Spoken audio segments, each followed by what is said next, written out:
Welcome to the Visual Cast. I'm your host, Alon Hammer, aka Rem. The Visual Cast is a hybrid podcast where we interview some of the most unique, interesting, high-level, and exciting artists from all over the world. Entering into Season 2, we will be starting a monthly live stream to our paid subscribers. To join in on the live stream with Q&As, polls, and some surprises, click on the join button below. Your subscription will massively support our channel and bring us further to creating a community of like-minded individuals who love, create, and immerse themselves with the visual arts and the visual world.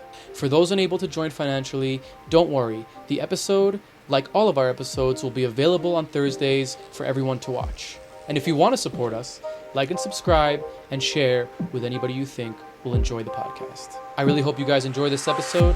Now, without any further ado, here's the Visual Cast. The world is like a ride at an amusement park, and it's fun for a while.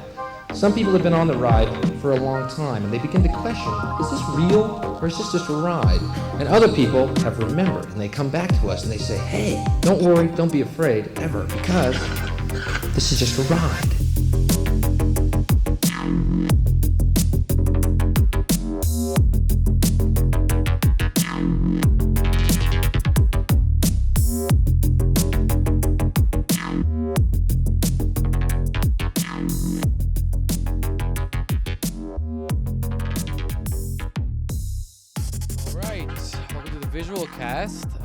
Super excited today because we have a super special guest.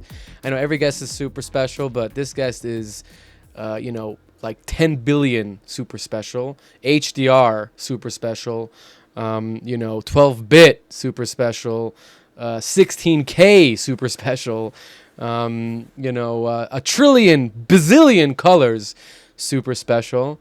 And I'm super, super excited to have him on the podcast today. Welcome, Mike Voskasis. Sorry, messed up your name. UON Visuals, the one and only master. How's it going, dude? Good, you? I'm super good. I'm super excited. We were just saying how we were trying so hard to get this to work, and we finally managed to do it. And this is a big moment for me personally, because you are,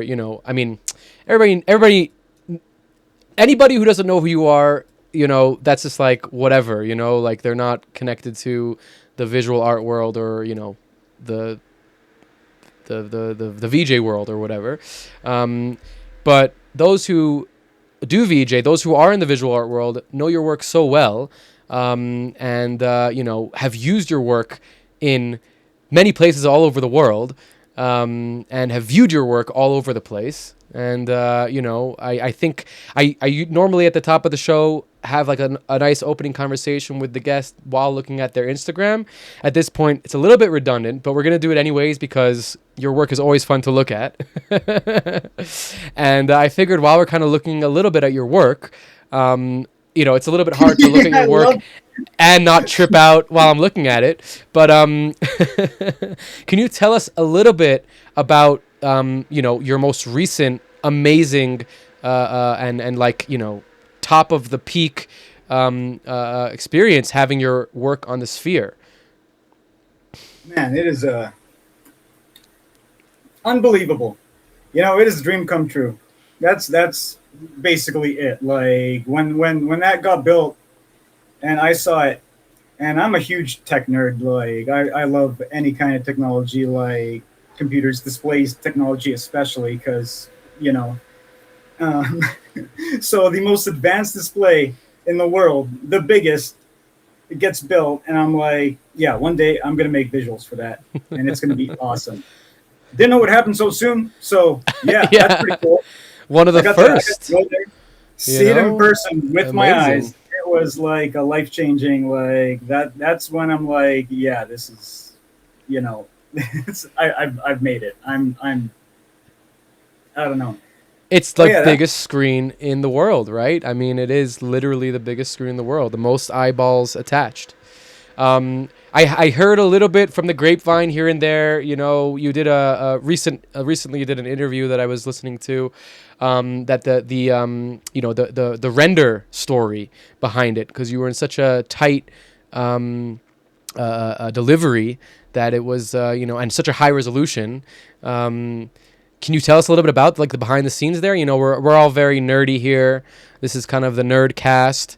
So any and all details you can give us about making content for the outside of the sphere is super exciting to hear about it. Yeah, well, there's something that's like can't get into, but I can tell you about like at least my setup Beautiful. for like how I had to prepare to Yes. make these. Because yeah, so the first set of visuals, like I had Beautiful. I had like I mean I have network rendering, so I have like 9 GPUs.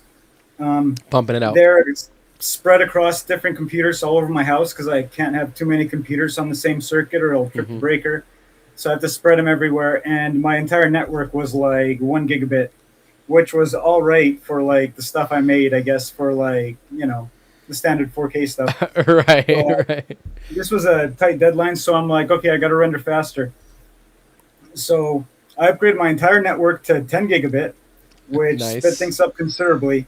Yeah. But still not really fast enough. I needed more speed. So then I went and bought like 2 or 3 GPUs. I was going to get a 4090, but it was going to push out like, that's the thing too. I have to look at the size of the GPU so I can fit as many of them into computers as I can. And if I get one that's too big, it'll push out 2 into like off the computers. Yeah. So I just got a bunch of. I got a 4080 Super, got a regular 4080, and a 4070 Ti, and those sped things up to like about 3 times. Between like those GPUs and network upgrades, it sped it up to about 3 times faster speed for rendering. Nice.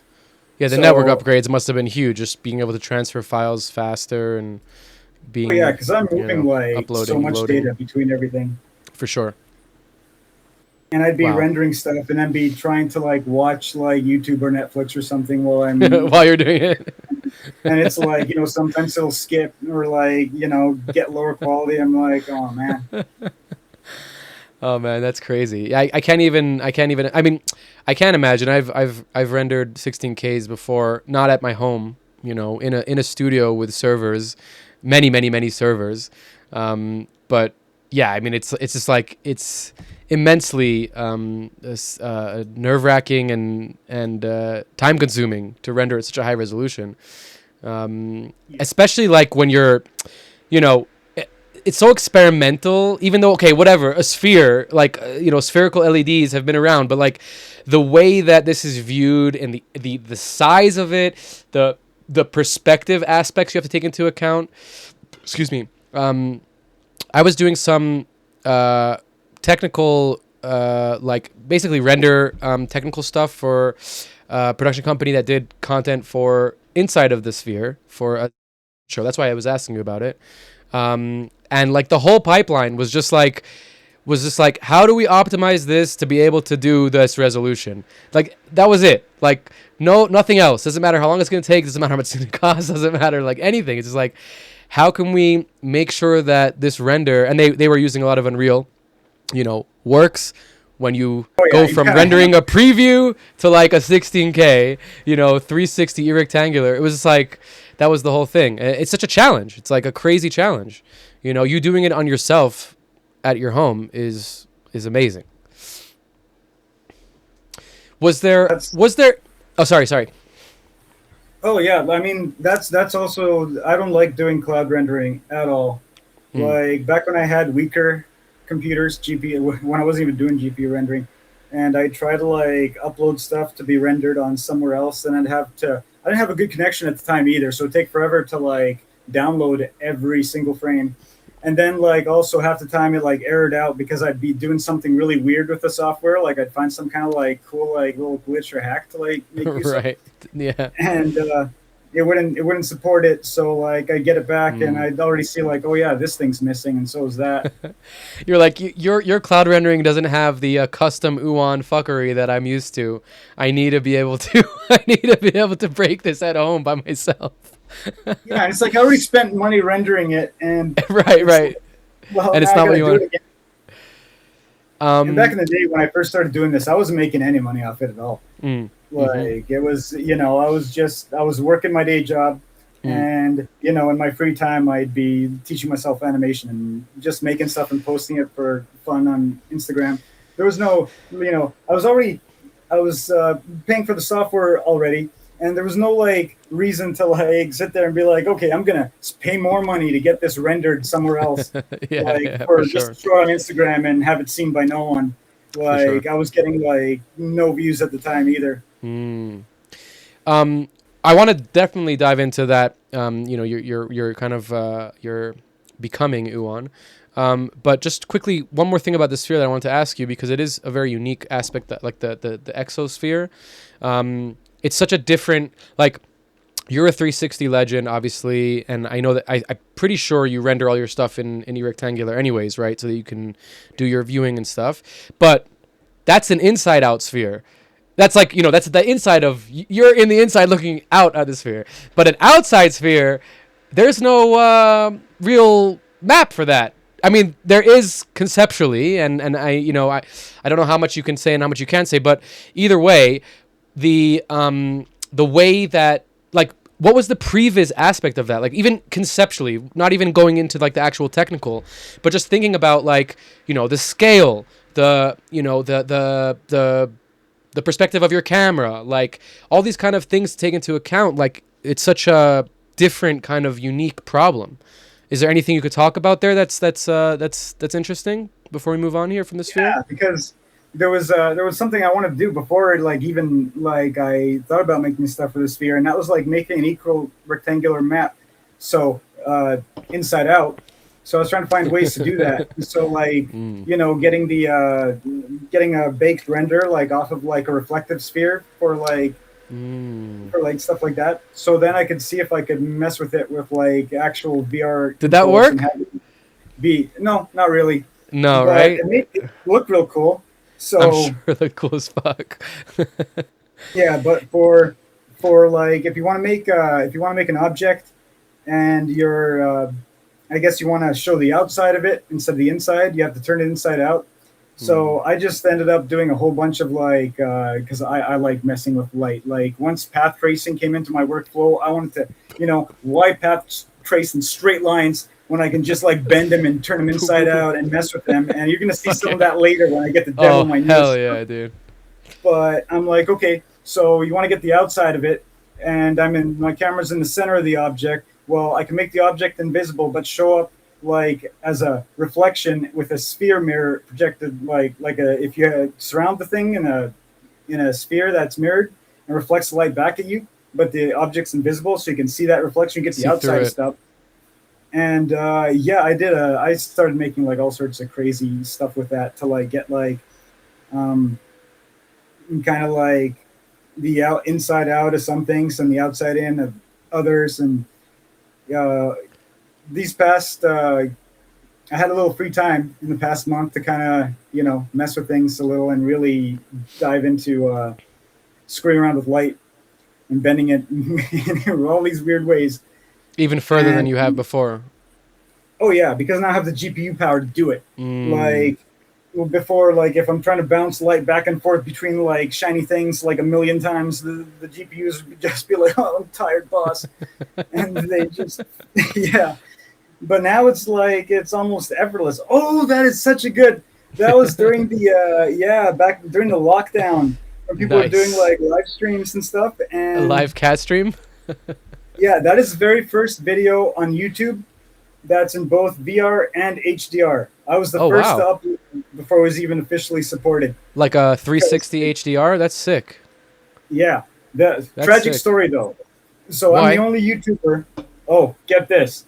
So I guess YouTube is trying to save money, cut costs or whatever. So they're going by around and Oh, they're only re-encoding. a $1 trillion company. They gotta save their money somewhere, right, Mike? Yeah, got to make room for all the They like gotta make room the for- slop that's going on there. Oh my Freaking god. re-encoded all my videos, but when they re-encoded my VR HDR videos, they screwed up the color transfer, so now they all look all faded and like there's No way. barely any color. They look like oh, it's tragic. Like So flatter? I got, That's crazy that they re-encoded all the old videos. yeah, because the HDR didn't transfer properly. It's like the Mm. same kind of thing if you try and play an HDR video on like an SDR device that doesn't Right. support like the real time tone Right, the mapping. device does its own thing to make it fix it out.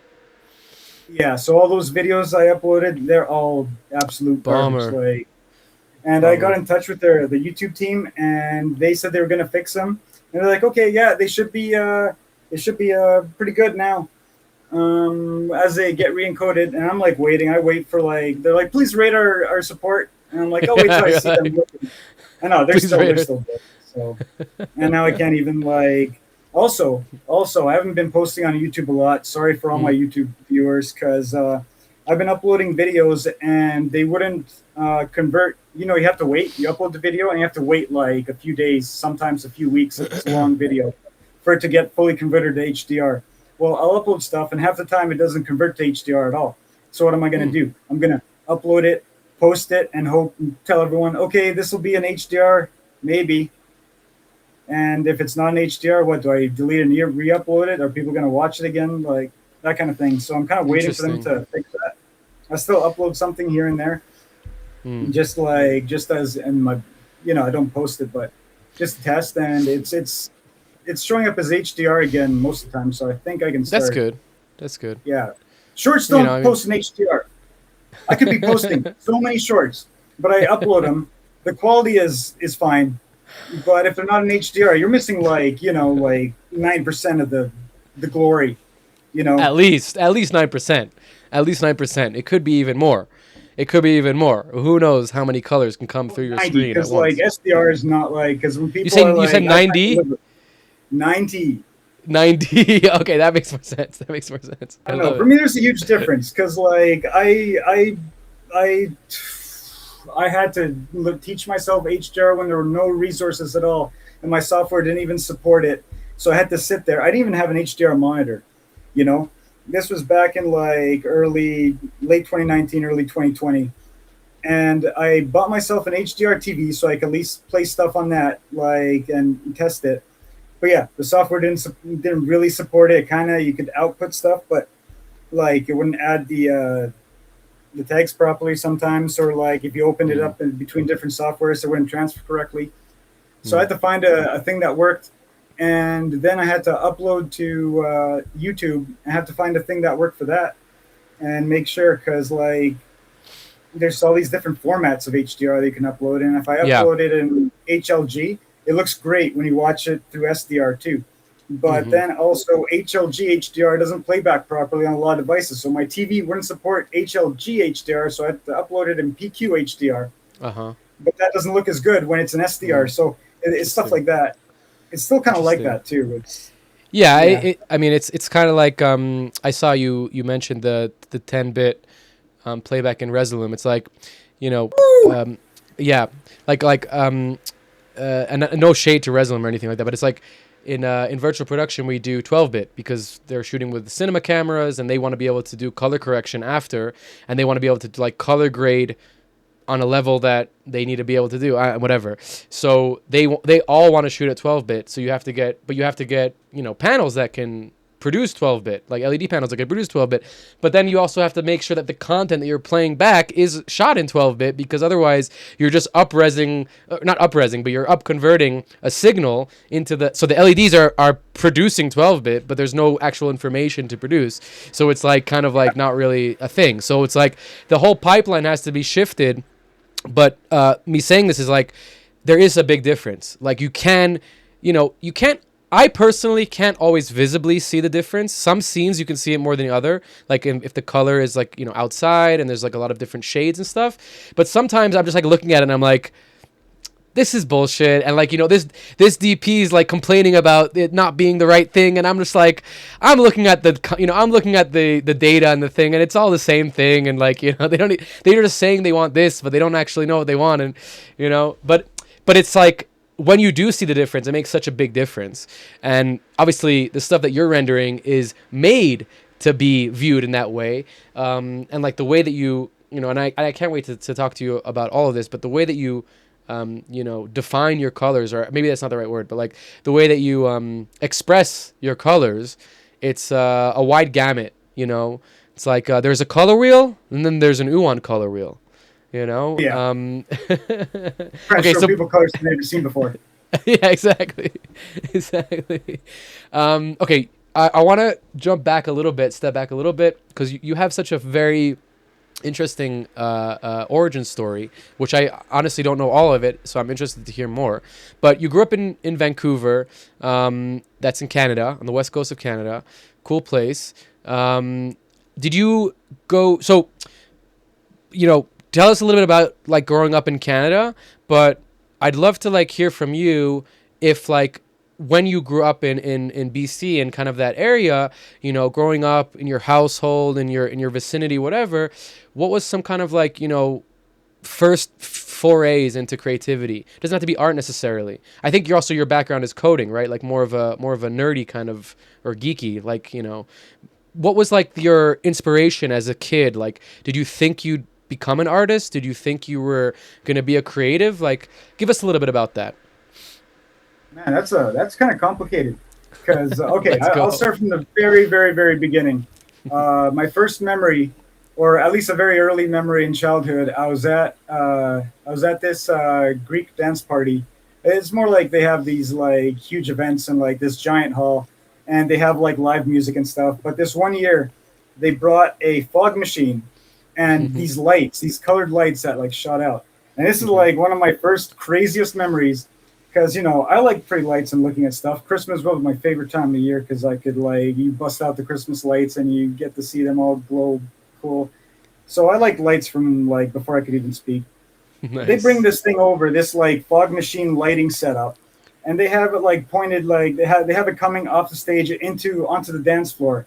And I'm just like standing there as a kid looking right into it, like there's this ring of colored lights coming out, and it's like the craziest portal I've ever seen. I was just like sitting there like staring at it in a trance. I'm sure it must have looked hilarious to everyone there, but I was just like and like just the way I was seeing it is like, wow, I'm sitting like just the way the lights were coming off and lighting up the fog and the layers of fog and like how they're going through the fog, and you can almost see the back of the fog and the front, like all little wisps. Oh shit. Yeah. That stuff got me real like excited. I was that's like the first thing, and I was from then on I just was like just trying to find ways to make cool light kind of things. Other inspiration, this is less of inspiration because I mean no, this is great inspiration. My dad was a huge artist. Oh, like cool. Rest in peace. He made all sorts of things out of all sorts of things, and it is like he was phenomenal at it, and I can't even like describe. Actually, you know what? I might have some stuff right here. Fuck yeah. Whoa, I am locked into here. You're stuck. Yeah. So he made. I have to hide it sometimes. He'll just like paint, draw, carve wood. Like he'll just do like a wood carving. Oh like, wow! Look at that. Really cool Your stuff dad like made this. That? That's so cool. Yeah. Just like he'll just be whittling away while like doing other things too, and just bust out like the craziest stuff I've ever seen. There's all sorts of this stuff all over my room. Some stuff some not safe for work stuff. He had a sense of humor like I do. Nice. Like, my sense of humor is not really like super. Oh man, it's a very wide range. It's not for everyone. Like I used to, yeah. We can get into that later, but it's I used to make all sorts of stuff. I used to make like memes and things, and Yeah, I there was another note that I had here. You did this. I mean, it's crazy that it has 3 million views. I don't know if it had 3 million views when you posted it or not, but the video is the truth about the PS3 backwards compatibility. You were like unmasking the fucking there wasn't even a gate back then, but it was like the PS2 gate or the PS3 gate, like. But this is crazy. I was like just kind of going through your YouTube and fell upon this, and I'm like, this is crazy that you made this video. But more than that, it has 3 million views, and then more than that, I think because of the video that you made, they actually fixed it. Yeah, They wouldn't listen. Look at it. Look at that. Did you see That's that? crazy. You, Yeah. they're like, you can play your Shit. PS2 games. Now you can Right. play them through HDMI. You know, I don't have to use the analog cables. Yuck. And I Right. plug my PS3 in, put in a PS2 game, and it's like, It looks like what? shit. Oh my god! So you know, I'm like posting about it. There's lots of people posting about it. Sony like didn't even care. Like that's the impression all of us. Why would got, they? was like, Of course they don't they care. They don't fix give it. a fuck. They don't give a Like fuck. we, They don't- you know, people are lining up to buy this thing. Why would Yeah, we it's fix it? PS3. It's gonna sell. You Yeah. know, like And whatever. I'm like, you know what? I have a million PS2 games, so I can finally play like Right. in way better, you know, sharper quality. And it looks like that, and I'm like, this is unacceptable. And I made that video. I put in the dramatic music. Really, really like hit home. It's like you're watching some kind of like deep conspiracy video. And No, I'm it's like this it's it's such a portal into like, you know, the early 2000s with the internet, like real internet culture of like, you know, these type of videos of like, you know, like gates, like gamer gates or whatever, you know, not gamergate, but like different types of like conspiracies in like our nerd culture, you know. And like back then they had an impact. Today you have to have a bazillion views and an article and whatever, you know, to have that kind of impact. And even then, who knows? These companies don't really give a shit about anything. But it's funny because you could really make like, that was the beauty of the internet, right? Like you can connect with anybody around the world, and you can you know, make some sort of like little change in your little community because you can connect everybody. And then social media ruined everything. But sorry. So yeah, you were like making movies, right, and films. Like it seems like even since like 2005, like, you know, like filming things. And did you have a background in kind of cinematography or film or anything like that? Was that an inspiration for you? No, I just really enjoyed movies. Like, I Mm. mean, yeah, like I guess my parents were into movies a lot. Like that was like on weekend nights. Sometimes we'd like rent movies at the Blockbuster. You remember that renting Of movies? course, I remember the Blockbuster. And you know, We even had that in Israel. We like, had a Blockbuster in Israel too.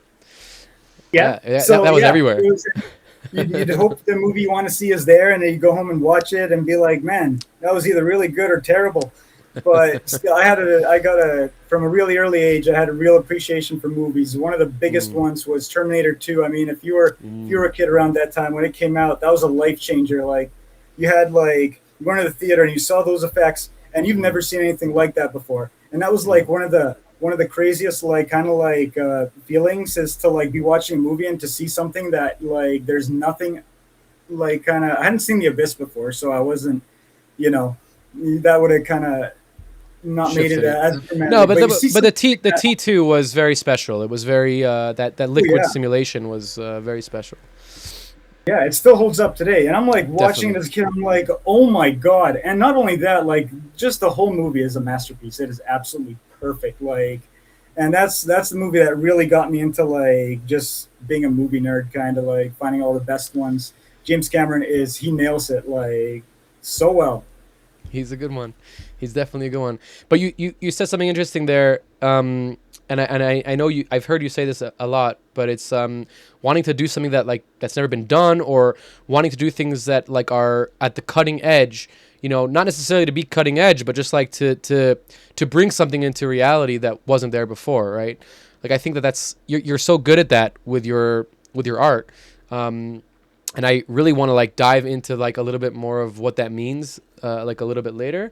But continuing on this like kind of young UON, young Mike. So you're shooting films. You and the background in coding. Did I understand that? Like what is there your background there? Yeah, like what was your first foray into computers and digital media? Let's say. First foray. Okay, I was real young, and the Nintendo came out. Like you know the original Nintendo, Yeah. and I got that for my birthday. And I'm playing it. Before I had an Atari, I didn't even play it really. It just looked like a bunch of like you know bits on the screen. It was cool, but it was like you don't really see any graphics. Nintendo comes out, and you can recognize the things you see on the screen. Like that Mario there, he looks like a character. He has eyes. He has arms and stuff. That is, and like all the colors on the screen. And I was like, man, there's an entire world inside my TV that I can control.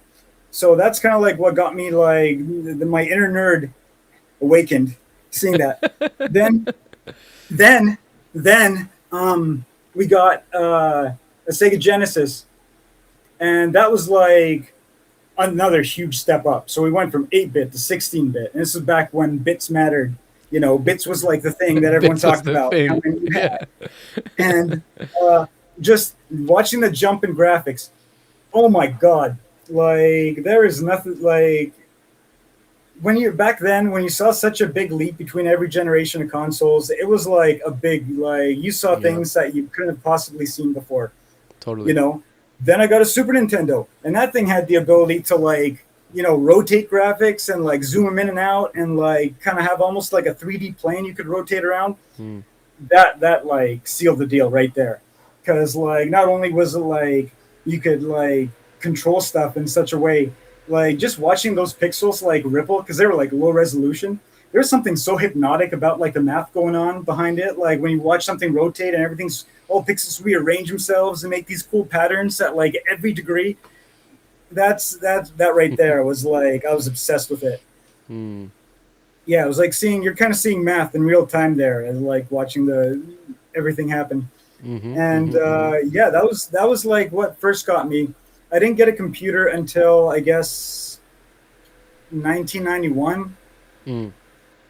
So between I had a Nintendo and Genesis, but it wasn't very powerful. But I ended up getting Doom on there, Mm. and that was another game changer. Now Mm-hmm. we're in like the 3D, and Right. Doom is like everyone knows Doom. Like if you were around when Doom came out and you played it, you were like, this changed everything. Yeah, And yeah, I yeah. got, like, you got you got a 3D world you can move around in, and it like moves so smooth too. And I'm Mm. like, man, what's it gonna be like in the future? Like it's gonna look like real life.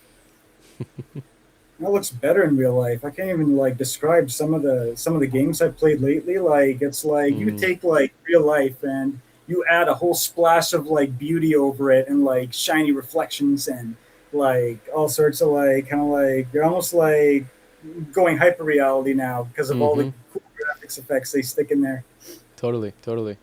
And And with that kind of thing, like that feeling of like watching you go from like 8-bit to 16-bit to 32, 64, like all those leaps, like that gives you a feeling of like, man, I couldn't have seen this like a year or two ago. And that's the kind of feeling I want to like give people with my art, like every mm, iteration.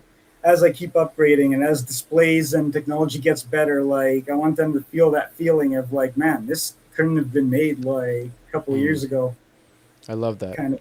And also like just keeping up with the cutting edge, just by proxy makes you cutting edge as well. Like if you can make your content for the most recent display, right, then that's what the most recent display is going to be playing, because it's relevant. It's a great approach to art in general. But you're obviously, not just an artist, you're also kind of like a little bit of a mathematician or like a scientist or something. The way that you play with path tracing for sure, but just, forget about the actual render. The content is very math based. There's a lot of, fractals, curves, noises, formulas, whatever you want to call it. And definitely we're going to get into like what that all means at the Yeah, the end. get But, ready. but before we get into what it all means, what was your finding math moment? Like, are you a little bit of a mathematician? Like, is that something that you were kind of always interested in? Or just from being nerdy and gaming and coding and all these things, it kind of comes into one. Um, that's a long. I got a real long answer for that. Well, we You have a ready long to? time. Give it to me. Oh boy. Give it Here to we us. go. So I hated math as a kid. Absolutely Okay. hated it. And why is because just my brain, like I don't think like okay, I have synesthesia and I have hyperphantasia and I don't Mm, have a voice in my head, which I kind of thought everyone was like that, and I just thought I was dumb. Because when they'd be explaining math in school, and you'd have like your multiplication tables that you had to memorize instead of like me like visualizing in my head, like you have like 3 times 4, so you have like 3 rows of 4 columns. Boom, mhm, that's 12. Like you had the teacher explaining there's 3 times 4, it's just 12. You memorize these tables and you'll be able to multiply. I'm like, what the hell does this mean? Like, there was a complete lack of like kind of like, I guess, the visual style for teaching back then. I don't know what it's like now. I haven't been to school in It's way forever, worse, but for sure. oh god, yeah, yeah, I guess. um, yeah, like math in school was just, I hated it because it was all just like, trying to understand it through a different way rather than visualizing it. And you had to, like, I can't even describe it. It was I didn't think I was good at math. I didn't think I had the brain for it. But later on, when I guess I kind of figured out that, like, if I visualize something, I get it way easier than if it's just like explained to me with words. Because that's the thing too. Like, when having a visual mind, is that when I speak words, I'm just translating the pictures in my head into Into the words. And like, I can't describe something even though I know how it works in my head, and I understand the concept. Like, having to turn that into words, it's like, okay, if I try to explain like how a gear works, I can see the gears in my head, turning, but like, what do I say? Like, okay, it has teeth. You have these 2 round things with teeth, and the teeth kind of push each other as they come together to push the out. Like, that's the horrible part. The good part is that when I'm visualizing stuff, like, I see it clearly in my head, and that's just hyperphantasia. So I only learned about this a few years ago, that it exists. But some people, they can't picture anything in their head ever. aphantasia, So yeah. yeah, so it's weird to think like how It is everyone weird. sees the world so differently or processes Crazy. stuff so differently. It's crazy. It's crazy. And then you think about like different languages, and each language has their own like expression of words and nouns, and like all the things.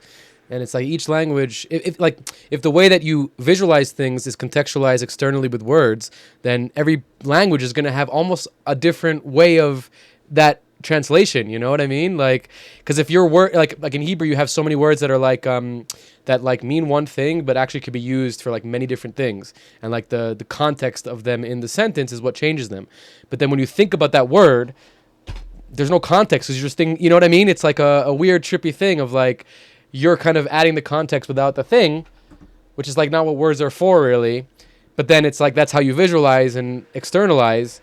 Yeah, it's just it's crazy that Yeah. we live in this digital world where we're all looking at the same screen, but really everybody's seeing something different, maybe some way, Yeah. It's Like, that's what really yeah. screwed me up as a kid too, is having to learn different languages at the same time. So I also, while I was going to elementary school, I also went to Greek school. So I was learning Greek too, how to read and write it, and French too. I was also learning French in regular school. So I'm learning, like, 3 languages at once, and that just like caused my brain to crash. Like, I told my parents, I'm like, this is getting really confusing learning all these languages. And they're like, well, how does that even work? They're different languages. Like, you should. And I'm like, no, because it's like, so Greek has like a feminine and masculine, Yeah. like, kind of version of each word. Yeah. And then you have Yeah. like different words become, like, you transform them based on, like, like they, like how many people, like, oh, I can't even. I don't even want to get into it. Like, and it was just so like, why do you have to complicate language even more? You have one word for everything, every use. Like, we know what it means. You don't have to like put like different versions of it for different situations. But yeah, that's as a kid. I got better at like those languages, but then I haven't had to speak them for like a couple decades. So it's kind of. It's kind of like I don't speak them very fluently. I pick them up again, like if I go to Greece, pretty easily. But Nice. yeah. It's like inside of you. So you didn't have a good studying with math. When did the shift happen? Like, what was the kind of like the catalyst to you becoming a math person, or like a math visualizer, or whatever you want to call it? It wasn't until after I went after graduating high school. I went to learn programming for 4 years. Okay. Got my diploma in that, and Gotcha. one of those was calculus, which I mean, I got the concepts, but like it was more visual, so like I didn't do too badly in that. But Hmm. even then, I was like, yeah, if I never have to touch this stuff again, I You'll don't be mind. happy with it. Did Yeah, you and go then to study? Did you go to study computer science or coding because of the video games? yeah, I want to become a video game developer. I had all Yeah, I still have all these game ideas I want to make. of for But sure. when I went to school for it, you shell a lot of money, you join this program, it takes up all of your life, and you go to school, and the first thing like they teach you is like it's a lot of hard work, and we're gonna give you enough hard work so you can like get used to it. So they Right. give you like these insane homework assignments, and you're like, oh, okay. And then as you're like going through this program, you learn what it's like working at a video game company and crunch times, and it's like they give us these projects like from every course at once. You're taking 7 courses. They all have like projects due at the end, right where the final exams are too. So you're like, you know, just stressing out. And then they're like, yes, this is what the industry is like. We're getting you ready for it. So it'll be easy when you have a job Oh my doing that. And god. I'm like, why would I want to do this? And they're like, oh, wait. So also because like to spur the growth of IT like technology industries and Right. stuff here, Yeah. you are exempt from like labor laws, so they can be working you like you know 16-hour days, like six, 7 days What? a week. They told you that in And school? That's oh so yeah, demoralizing. It's so like, this is what it's like. Just so like if you're like you know you want to do video games, right? Well, this is what it's like.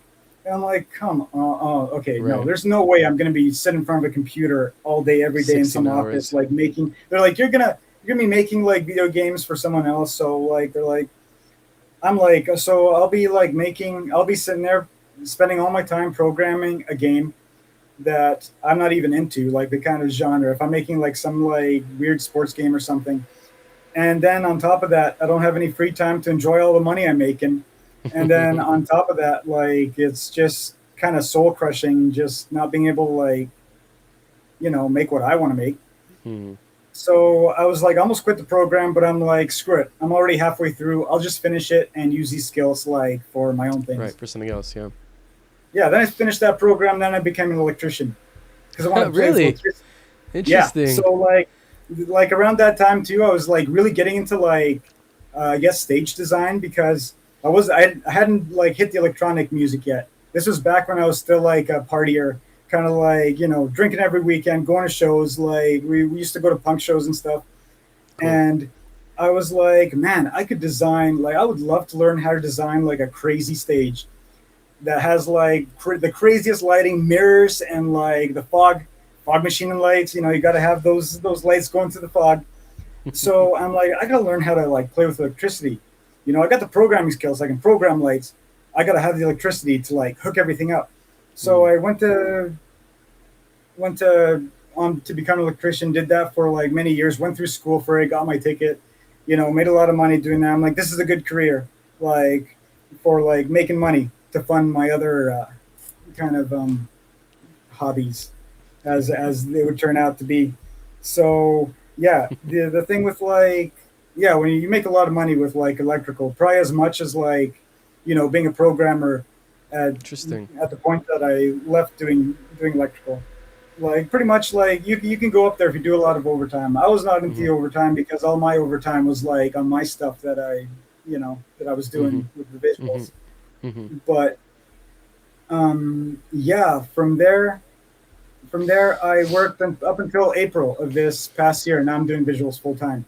You were doing electrician work up until now, 2026? Up until April of 2025. No So freaking way. I did not know that. I mean, in those last few months of work, like that's still crazy. I was barely working full time. Like I was working Right. part time because I go into work for like a few days of the week, but then I have projects I have to do and get done.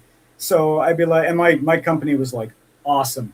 Like it was the only company I've worked for that was so cool. Me taking time off and stuff. So they're like, yeah, do your thing, man. Like, and I'm like, okay, That's sweet. awesome. That's awesome. I didn't have No, to having choose between. that's like a super moonlighting, like a situation. It's like, if you would have told me, oh yeah, I do coding on the side or whatever, I do motion graphics on the side, that would have been like, okay, I get it. But like something so jobby, that's interesting with First of all, your output. How the fuck do you have that much output? I don't even know.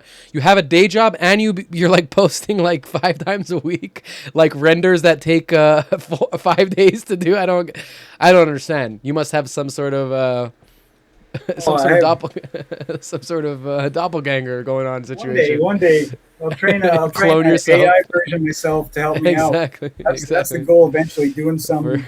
We'll talk about AI in a bit too. That's a whole other can of worms. It is a can of worms.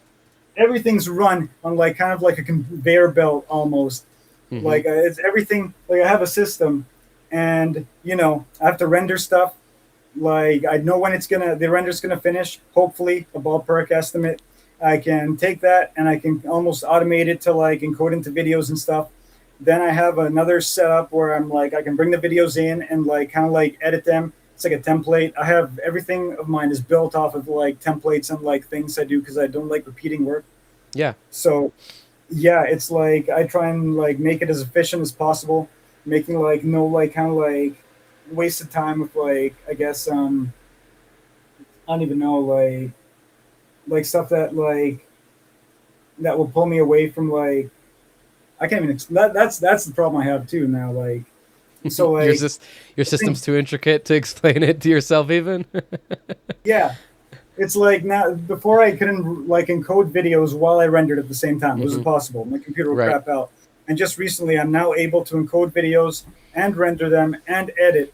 Sort of. It's a little clunky, but my computer doesn't crash, so I've been able to fit a lot more. But before, I had to do all sorts of crazy stuff to like I had to have I guess stuff made ahead of time, and kind of like pre-render a bunch of stuff and then release it slowly kind of thing. Yeah. And then when I started doing the layering back in 2019, I would output all the different render passes. So I started with like the program could do 8. I could render 8 lighting layers at once. So I'd recombine all the lights in my video I was going to post to like make different versions of it. And that would be like from one video, I could make 3 videos out of that. And then I had like a whole like kind of rolling thing where I take my old videos, like when I had weaker hardware, and I'd re-encode them into like, to be way better. Cause for me, my visuals are never finished. Like there's so much I want to do with them, but I can't because I run out of like memory or it takes too long to render anything. So I just save those and I come back to them when I have a better GPU. And that's kind of like a rolling thing. And then I also have time to do. It's insane. Like when I look back on it now, I'm like holy, like I'm just looking at the amount of hard drives I filled up, and it's like I made all this in like the last 5 years, and I have like a stack of hard drives like terabytes of stuff. Yeah. So Mike, okay, so you're working as an electrician, you're have some proclivity to computers and little nerdy stuff. You mentioned that your hobby was kind of making visuals. Like you started, if I'm not mistaken, with After Effects. I guess probably 90% of us started with After Effects, because it kind of just was like the accessible tool, like in that era. What was your kind of shift from motion graphics and kind of like making content, filming content, videos, and then getting into like 3D? Was there like an instant thing? Was it over time? Tell us a little bit about that, and tell us about that first. I have so many questions here. I want to get to all of them. Oh man, tell us about that I'll first. give you the full like rundown. So this is how it started. This all happened within the span of a few months. Really? I decided. Okay. Oh yeah, I decided I'm gonna start making art. Screw it, I'm gonna start making art. I need to get this stuff out of my head into the real world. Like it has to be seen. So I started with Adobe Illustrator. So I made some all sorts of like trippy like flower life stuff, and I'm like, this isn't like, it's just a picture. I want it to move. This is just capturing like one frame of something, but I want to like make it like be a, something to watch. So I started getting into After Effects, and this is the fun thing, is like I watched some tutorials on After Effects, just like kind of know how it works and how like kind of learned like how expressions work, because like I have a little bit of a programming background, so I'm like, ooh, I can control stuff with like code and numbers. And this was when I was really getting into math again. Like this is the point where I'm like, if I can see the math, I can like, I love it. So like I was writing all these formulas and stuff, and like doing all the and starting like off with my kind of like scripting, so controlling everything using formulas. So I used, I guess in 6 months, I was working on this one project, and it's available for anyone to see because it's like my very first, like I guess, animation ever. And it's like, you know, when Mario takes a trip.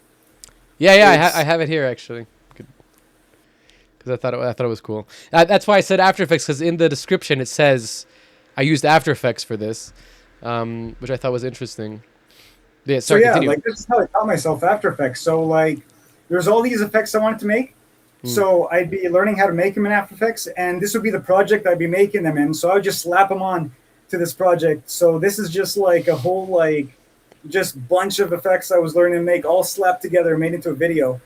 And when I look back on this stuff, I'm like so impressed that I was able to do yeah, that on the old it holds up. Like considering it's After Effects, I mean, it's very, you know, if I cared more about After Effects today, I would ask a lot more questions of how you did stuff. But it's like it's very impressive, I must say.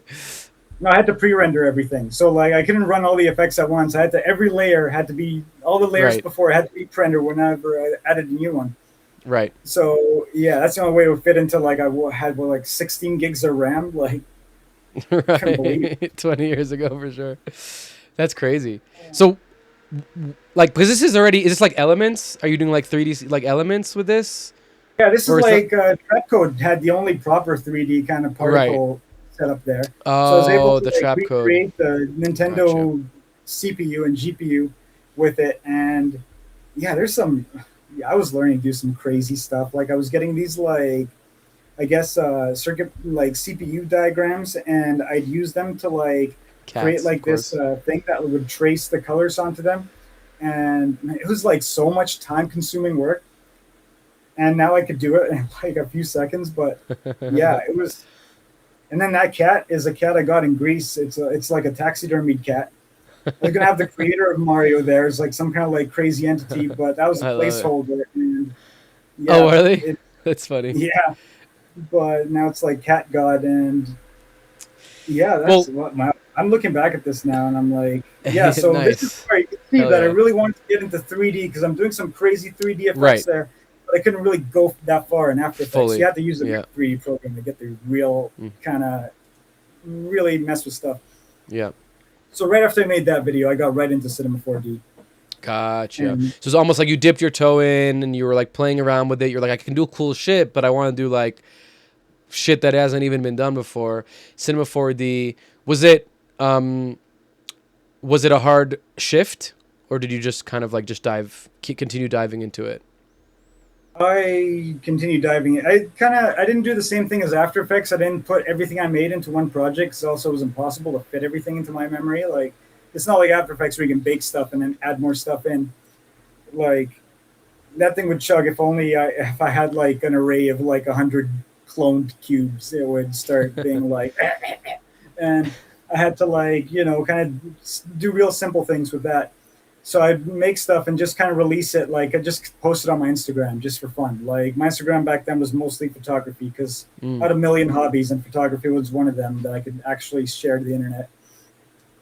And like, yeah, the Cinema 4D stuff looked real simplistic back when I first started making it. Like it wasn't ray traced. It barely had any bounces of reflections or anything. It was all really like early computer graphics kind of stuff. But I made it, I spiffed it up by using a lot of formulas to do some cool like motion kind of effects. So back then it was mostly like just impressive motion rather than like just raw dogging your eyeballs with every color imaginable, like resolution. Raw dogging your eyeballs. That's You I know? haven't seen you use that in a post. Raw dogging your eyeballs. I like that one. You should use that in the next There's post. so many.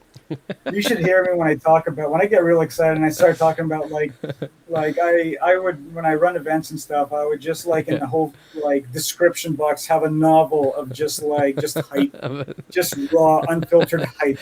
You As are I'm wailing you are the best hype like a hype man for like visuals and colors, like or like I don't know, like just the way I remember first following you maybe like I don't know like 6 or 7 years ago, like a little bit before COVID, maybe even a little bit before that. I think I had one of your packs and then following, and just like seeing the way that you would post was just so entertaining. It was like, okay, besides like the cool visuals, but just like the actual, like, you know, it's almost like you were trying to do SEO for like my brain, how it, like, you know, looks at things like HDR, million colors, super trippy, you know, like all these like great buzzwords that were just like so fun to get in my algorithm. Oh man, that's great. Yeah, so 3D, Cinema 4D, and then Octane, I guess, kind of just came along with that, I would imagine. And then you become viral, right? I mean, you get this, like, your cats video, right, became like this super viral video. And I've heard you talk about this, that like before you were kind of a little bit not, like, you know, not getting the views, not getting the virality, posting a lot but not really getting anything, and then this video kind of was a little bit of a shift for you. Yeah, I've had periods where I was getting no views. Hadn't started ray tracing. Like the first cats I ever animated, like most of my stuff is made out of like math and code. I don't like 3D modeling anything. I don't like touching that stuff. I feel like it's like I can make so much more with like generatively than like sitting there and like, you know, making something handmade sort of. I like to generate all my structures.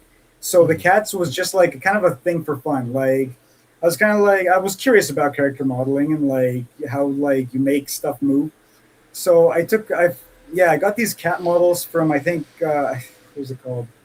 Daz 3D. They had this cat pack. So I took these cats, they're on all fours, and I make them stand up like humans. So then I could apply like, I guess, human motion capture data to it. So I got some dance moves off that, you know, Mixamo, because I don't have motion capture equipment or anything. I'm going to put like all these dance moves on these cats, and it's going to look real funny because that's the kind of sense of humor I have. And I made it dance. Like the first time I saw it dancing to like the moves I played, I was dying laughter. Like I was losing my mind because it looked so funny. Because like they're also like kind of stretched, so they don't look like it's like a real uncanny thing. They have like kind of human poses, but like their body is all warped in a weird way. I was like, man, this is the funniest thing. So my girlfriend at the time, I left that playing on the screen with like, I guess, Staying Alive, like at low volume. So when she woke up to go to work, she'd see it on the screen. Cats dancing.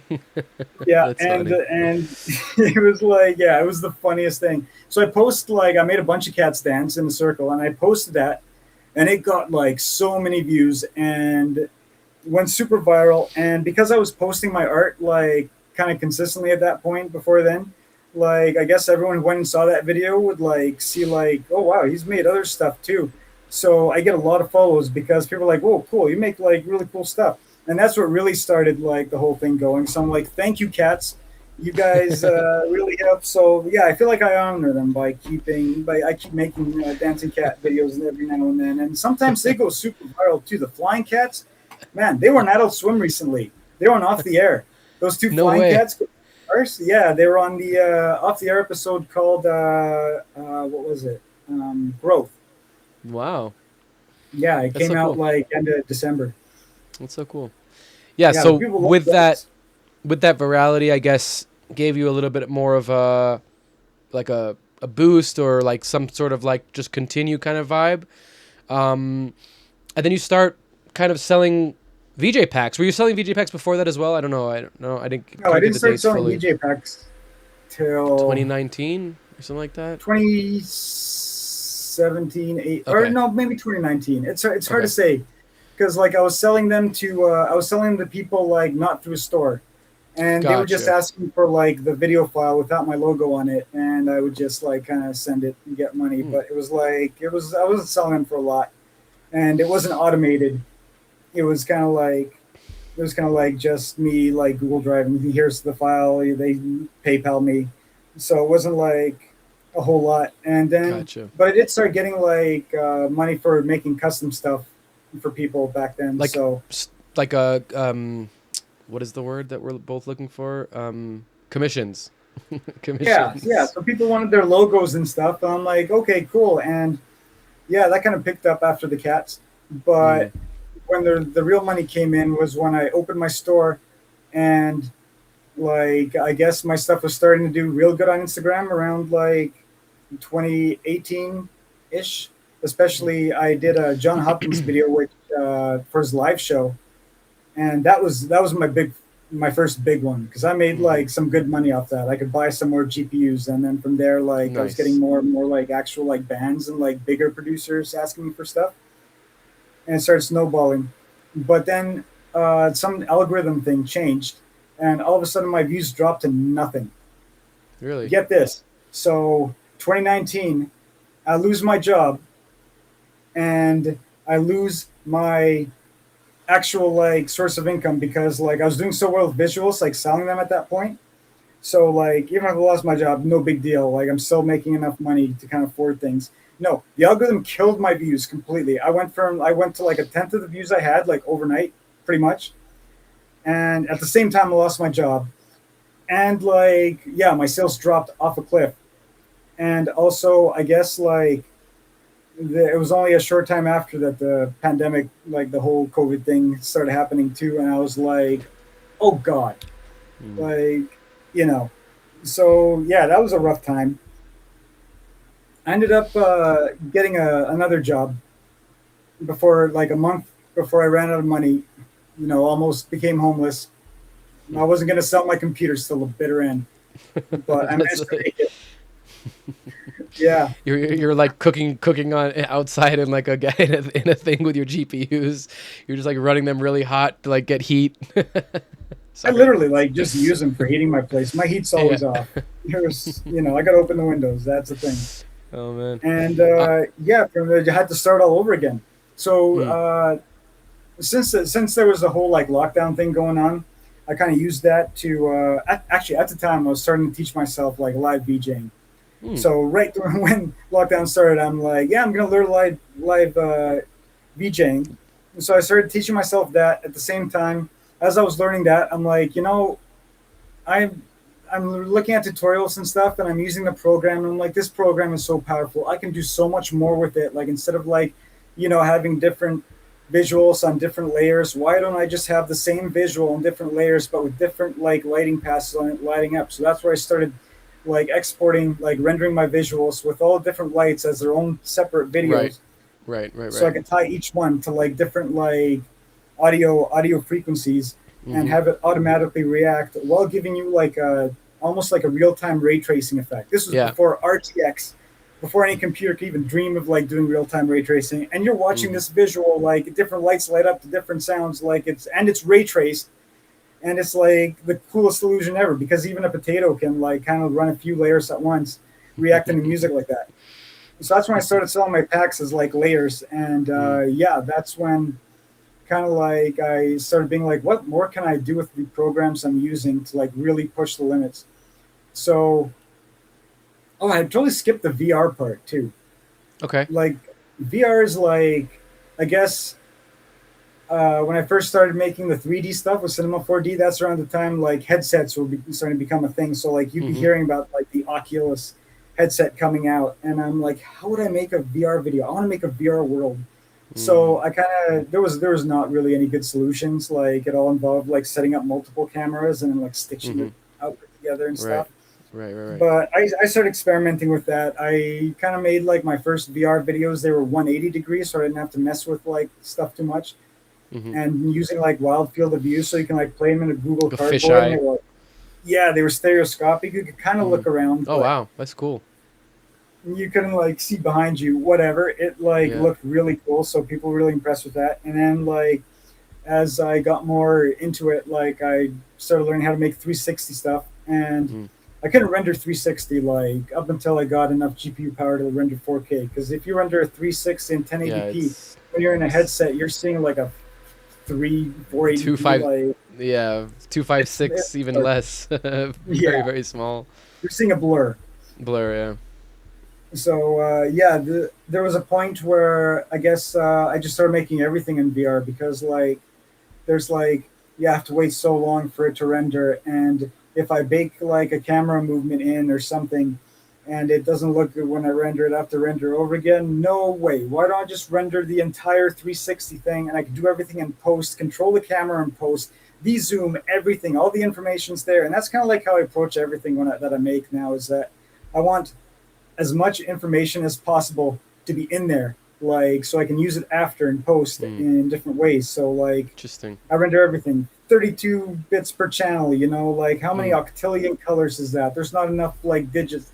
It's like this long, but everything's there. So if I'm mixing layers together, you can add and subtract and do whatever with them. You're not going to lose any data like by not having enough like representations of those colors. So kind of like that's how everything from the beginning, from the render to the end, everything has to be like accurate when I'm doing all the crazy color math and all the shenanigans that I do with, you know, how I warp all the kind of lights and colors and different things in there. And then like the 360. No, please. Oh yeah, go ahead. No, you do. No, You go ahead. 360, No, like you go that. ahead. Oh boy. Sorry. Like I'll be doing demos later too. Like having everything in 360 gives you the ability to just control it afterwards. Like whether it's in like a video you're creating for someone or you're doing it in real time VJing. It's like, yeah, I can push buttons and like make things fade in and out. But imagine being able to control everything, like the direction. So you're like flying along like a city to the music and stuff. Like that's like the whole like kind of like it makes it 10 times more fun being able to have that much more interactivity with it.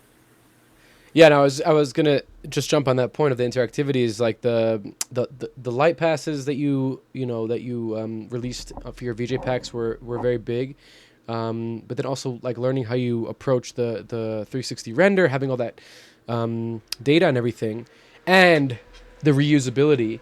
I relate a lot to it because that's kind of like I know it's different, but this is where we're gonna relate. The real time, like I do everything in real time, and I like to have that. You know, I hate rendering. I'm never rendering again unless people are paying me lots of money to do it. I'm not rendering, but but I hate rendering too. I know. Anybody who renders hates rendering. Oh, one day there'll be a time where it'll look rendering like real time will look just as good as ray tracing. It's getting there. Baby. Like you get glimpses of it. It's close. Pat tracing. Where you try full pat tracing in Cyberpunk, where it's like fully pat tracing. You see multiple bounces off stuff. That is like, oh yeah, I'm just like it's getting there. It's like you said, it's these leaps and bounds. But your approach is kind of the same similarities of like, you know, reusability, right? Like every time I build a real-time patch, it's reusable anytime. Just change the 3D model and it's the same thing, you know, or whatever. Change the content, or the idea of like having like a more informational thing to then take after and fuck around with is also like kind of the same conceptualization of like, here's my 3D render in real time that I'm kind of like working with, and I'm gonna do all my post process on it after. So like I have the full thing, but I'm just like running the post process, you know, kind of like how you would VJ in Resolume with clips, but your source is not clips, your source is the real time thing, which is similar to what you're kind of like looking at with you know, with your source being the A rectangular. Anyway, I'm just trying to you know, connect the dots in some way. That's how my brain works. So continuing, and we're gonna get into your set here. There's two more things that I wanted to talk to you about in this section. One of them was kind of, it's a little bit of a jump. I know we kind of like get your nice linear story, and we're jumping now a little bit, but you've done a lot of music videos and kind of like working with different types of artists and you know, collaborations, commissions, etc. What has that experience been like for you? You know, it's such a different experience than making loops, than even VJing, really. You know, making content for an artist versus, you know, a music video or something like that versus making loops is a totally different thing. So yeah, just like, you know, kind of give us your 2 cents on that and how it's been and some of your projects that you've been doing that you are very proud of. It's been awesome. Straight up, like making music videos, making stuff that reacts to music is like my absolute like is hey, say hi to my cat. Hey, buddy. I'm surprised he's not a rainbow made out of rainbow. I'm surprised his fur is not dyed a rainbow color. He's on 2 feet. What the fuck? That's Kinsley. Nice. So that's one of our lady cats. She is she's an interesting one. Nice. Awesome. I don't know what that red thing is on my camera. Yeah, what It is looks that like little some. icon? Oh, I touched the AI thing. No, I don't know what this AI garbage is on the camera. It's like, stop it, stop, stop. I This is grab a my great camera and now shot. I press this We button. got we got an AI shot of your crotch there. I love it. It's a good one. That's thanks AI. Yeah, exactly. Guess it. Yeah. So yeah, I have synesthesia. So this is another crazy thing that I didn't know because like that's also how I learned in school. Like I guess with synesthesia, like when your senses blend. So like every like the way I learned, like everything kind of has like its corresponding like kind of like thing and like on another sense. So when I was learning the alphabet, like in synesthesia, every letter has its own color, Hmm. and Interesting. I guess like if you're when I'm listening to music, every sound has its own kind of like shape and color and motion, and there's all these different things. And when I'm making like, when I post stuff on social media, like I usually don't. For a while, I spent the extra time to like actually match the visual to like the music and like make it react directly with the music and make it like a complete like almost synergistic kind of like music Mm-hmm. audio visual kind of like it's perfectly fitting. Mm-hmm. But most of the time, I have to like just like find a track that like fits the visual the best that it can, Mm-hmm. and so it's not like fully faithful to like how I envision it. Want intend it, yeah. But with like when I'm doing work for like if I have a song and I'm matching the visual to it and I get to like use all my different things, I can match that visual like exactly to what's going on in my head Mm-hmm. and Fuck yeah. what like I'm kind of picturing as I hear the audio, and I can have like the color setups and everything like kind of like just coming together in perfect harmony. So like it's like you're watching it and the sounds are doing things to the visuals that is like it feels so satisfying to me. And then when other people watch it, they're like, yeah, that's kind of like, yeah, that looks real satisfying to me too. Even if you don't have synesthesia, you can kind of like see a glimpse into how that all comes together. So like that John Hopkins video, you seen that one where you're zooming through the light? I think I have. Let me see if I can find it. John Hopkins UON? Yeah, it's called John Hopkins Ritual, and you'll see like the I guess my visuals like as the cover art, kind of like very recognizable. Hmm. He had like the Uh concept, yeah. and he wanted it to start off with the album cover, and then like you kind of zoom in through it and have like these light trails, and I'm like, all right, sweet. We it was originally given only a month to like render, but I'm like, it's not going to look that great if we only have a month to do this. And I kind of sent some like examples over. I'm like, this is what it could look like if I had the render time to like make it look like this. And they're like, okay, yeah, yeah. So it ended up taking like 3 months to make. You upsell them after you got the project. Yeah, like this is like. I mean, it's like it's such a good song too. Like when you're listening to it, you are in it. Like, Mm. and I'm like, there is so many layers here and so many different like things to like attach things to, and I can like this is when like Octane Oh, got updated too to have like 20 layers, so you could this is. output like 20 different render passes, Mm-hmm. and I'm like, I have like it feels almost unlimited. Yeah, that's not it. It's Yeah, it looks this like is it. kind of like you're going This through a one. star field. This one. No, No? no, it's called it's if you look at it on YouTube, it is Here, yeah, this that one. You one? see that star looking thing? This looks more like you. This looks more like you on. Okay. Yeah. So Gotcha. that's how they wanted it.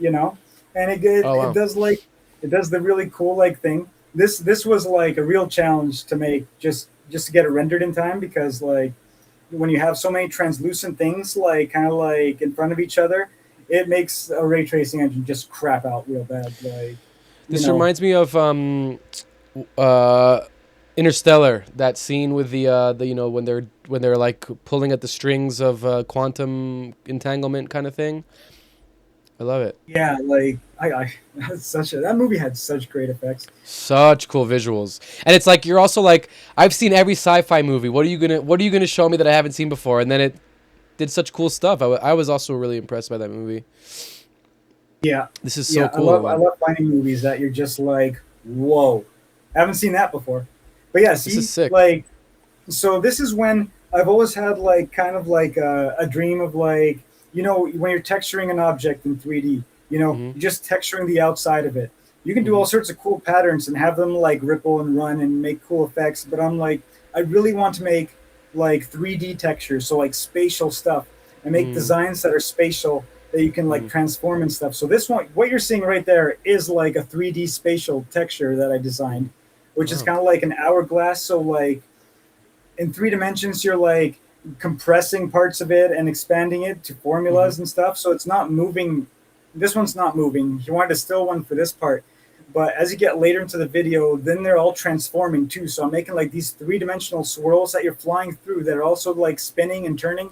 Mm-hmm. And it is like an absolute like visual orgasm to like just be like in the middle of that and be surrounded by more colors than you can like imagine, because I have 20 layers to play with, and I'm matching Mm. 20 layers to each separate sounds in the video, and like Sick. making them all do different things to each other too. So I'm adding, subtracting, multiplying.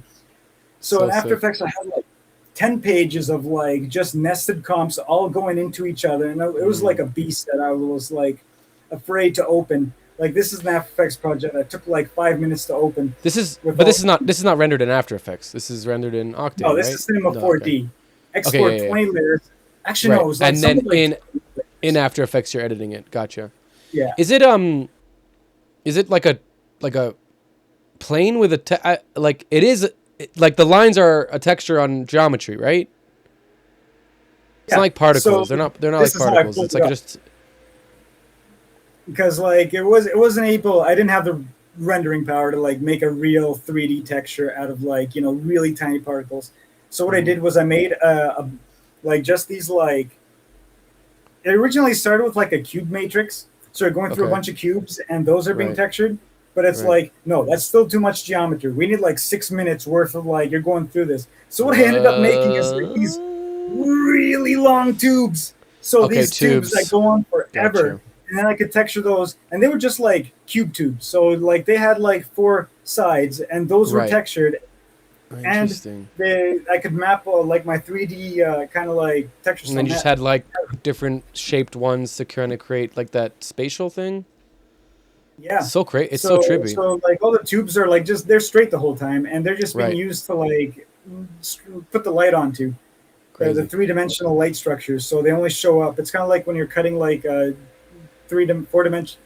Oh, in a 2D, if you're trying to like pass a 3D object through a 2D plane, those are the Yeah. 2D plane. And passing A these 3D slice. textures, you can see them around you. Cool. Did you just almost man. said it's like when you're cutting a 4D you almost said, like you're I'm you know, trying you're to like just make casually 4D cutting a stuff in a 3D program. yeah. Now, this is what this is all coming towards. Like, I want to like make like kind of represent like those kind of like whatever other dimensions are past this one. I'm kind of like trying to compress those into 3D space and show you like show For people sure. what it kind of is like. Have you ever, I'm sure you have. You played with a hypercube before, right? Like the cube inside of a cube. Like have you ever physically played with one? Like the physical like prints of them? Not the 3D prints. I have like a bunch of toys like that Yeah. that you can like kind of fold inside out and stuff. It's just I like haven't. it's like certain angles create like impossible shapes. Like there's another one that's it's not a 4D shape, but like a Merkaba, right? Like like an inside out, or not an inside out, like a two pyramids on top of each other, or whatever, tetrahedrons. At a certain angle, the shape breaks and like looks completely wrong. Have you ever seen that before? It's like I wish I Like could see a visual example of it. I'll show you. I've shown it to a few people before, and it's like a weird thing. It's like if you view a Merkaba like on a, it's not even orthographic, just like like a whatever your numpad cameras, front, like front, back, whatever. One of the views, the fucking thing looks broken. And then you like take the camera and move it a tiny little bit, and all of a sudden it like comes back into a thing. It's like this impossible shape thing that just becomes a thing. Ooh. But okay, so sorry, I digress. Music videos, working in this kind of like, with these artists, getting these awesome audiovisual kind of experiences, being able to kind of like go into your what you love doing, like you said, the audiovisual kind of experiences. You mentioned it before, but getting into visuals and VJing, you're obviously I shouldn't say it like that. Maybe that's like a little bit rude, but you like to party, I would guess, right? And you like you like to do entheogenic chemicals, maybe, I don't know, or like obviously you like psychedelics. It's not even like whatever. I might have partied a bit. Actually, I mean, a lot of people don't know. I'm actually like, I don't even drink really very often. I don't even like. I smoke. The cannabis is like my sleep. My sleep is like it's so screwed up. It's been an all my life thing. So like I need something to help me get to sleep. That's not like the actual heavy stuff that I start to have to rely on. So yeah, it's been and I used to have very unhealthy party habits. Like I used to just be a big drinker, like like in high school, like after high school, like my early 20s, I was just partying a lot, like every weekend. And I wanted to just ask you like about your experience in that scene, because I know you go to Shambhala every year and you're kind of like involved in your local music scene. Definitely also happy to talk to you about substances and stuff like that. I also not a big drug user. I know I have dreadlocks. I should be doing more drugs, but like I don't like so much. I don't drink either. But yeah, just like kind of it's very interesting to me that many visual artists that are involved in this kind of like psychedelia, but not only necessarily specifically, are tied to some music scene where they can kind of like express themselves and do fun experimental things. What has that been like for you as we're going into our almost getting to our set here? this is it's been great. Like there's partying got boring. I just got partying got boring. I didn't want to party. I wanted to make the party. I wanted to I got into like throwing my own little mini festivals and stuff with friends and kind of like setting up like visuals there and having like my old place I lived in was like, oh man, the living room was like an arena. So I could fit like, 50, sometimes almost like even more than that people at my place. And I'd throw these like big parties. Shit. And yeah, they were just like all night, like things. And I'd have like, projector visuals on the ceiling and like screens everywhere playing different things. And yeah, I threw some of the most epic parties ever. And then I'm like, okay, I want to do outdoor things too. So we'd go camping. It used to be just like regular camping when we were teenagers. No, this is like a mini festival before I even went to any festival. So I'd bring a generator, I'd book a group campsite, invite all my friends, bring a generator, bring projectors, screens, like started building a geodesic dome there to throw a tarp over and like 3D project. I would get like curved mirrors to like stretch the projection onto like the surface of the sphere and like project my visuals onto it. And then we'd bring lasers into the woods and stuff. So I'd set up like lasers in the trees everywhere and different lights. And man, that was the funnest thing ever for me. Cause I don't know, there's a thing, I love building stuff. I love like just creating like just kind of like things that people don't normally see and playing with light in ways, I guess, especially with nature when you're like shooting lights off into like bushes and stuff. You can make some cool stuff happen. Throw a fog machine in there too. You can make like a whole you gotta have a fog machine. Yeah, like when I went to my first, I guess Shambhala was my first like actual festival because like festivals I've been to before, they were all like the mainstream kind of like Warped Tour and stuff, and I was like, it's not even music I was like super into. But it was just fun to go and drink and do whatever. And then I went to Shambhala, and that changed everything. Because like this festival is like, to me, it's still the best festival in the world. And it's like, I went there, and it's like, this is my kind of people. I'm looking at the stages. I'm like, this is what I wanted to build when I was younger. This is the kind of stuff I want. It's like right there. And I'm seeing it. I'm like, this is everything about this. This is what I wanted to create. And it's like happening right in front of me. And I'm like, man, how, like, how can I like contribute something to this festival? Like, cause it's like, this is where, this is my universe right here. And the people I met too, like everyone was like on the same kind of like my wavelength. I didn't feel like out of place at all. I felt like it's part of a big family. So I started bringing like my projector there and my visuals. And the first thing I set up, well, first it was just like I guess that Mario video, because like I was very early into visuals, but I'm like, I got to bring something Shambhala to set up. So I set that up, and like people would stop by and like hang out in there and stuff and be like, you have this is the coolest thing ever. And I'm like, oh, I got to make it even better next year. Cause that's the thing. Like I gotta keep up in the every aspect of everything. So the next year I had the dancing cats, and this is where it blew up to the point where it's like, I can't even describe it, man. Like show us a little bit. But so it was it was interactive, right? You were projecting like some interactive thing. No, it wasn't interactive at all back then. It was just a video. It was a video loop playing. Okay. People loved seeing it. Like, I guess when people were like, walking by these, like, imagine a bunch of high people walking by. We were set up right at the entrance to like the main grounds, so everyone would see it as they walked by. And we just hear people laughing hysterically, like we watch people fall to the ground laughing upon witnessing these cats like dancing out of nowhere. It's like, who set something like this up at a festival? And it's like nothing they've ever seen.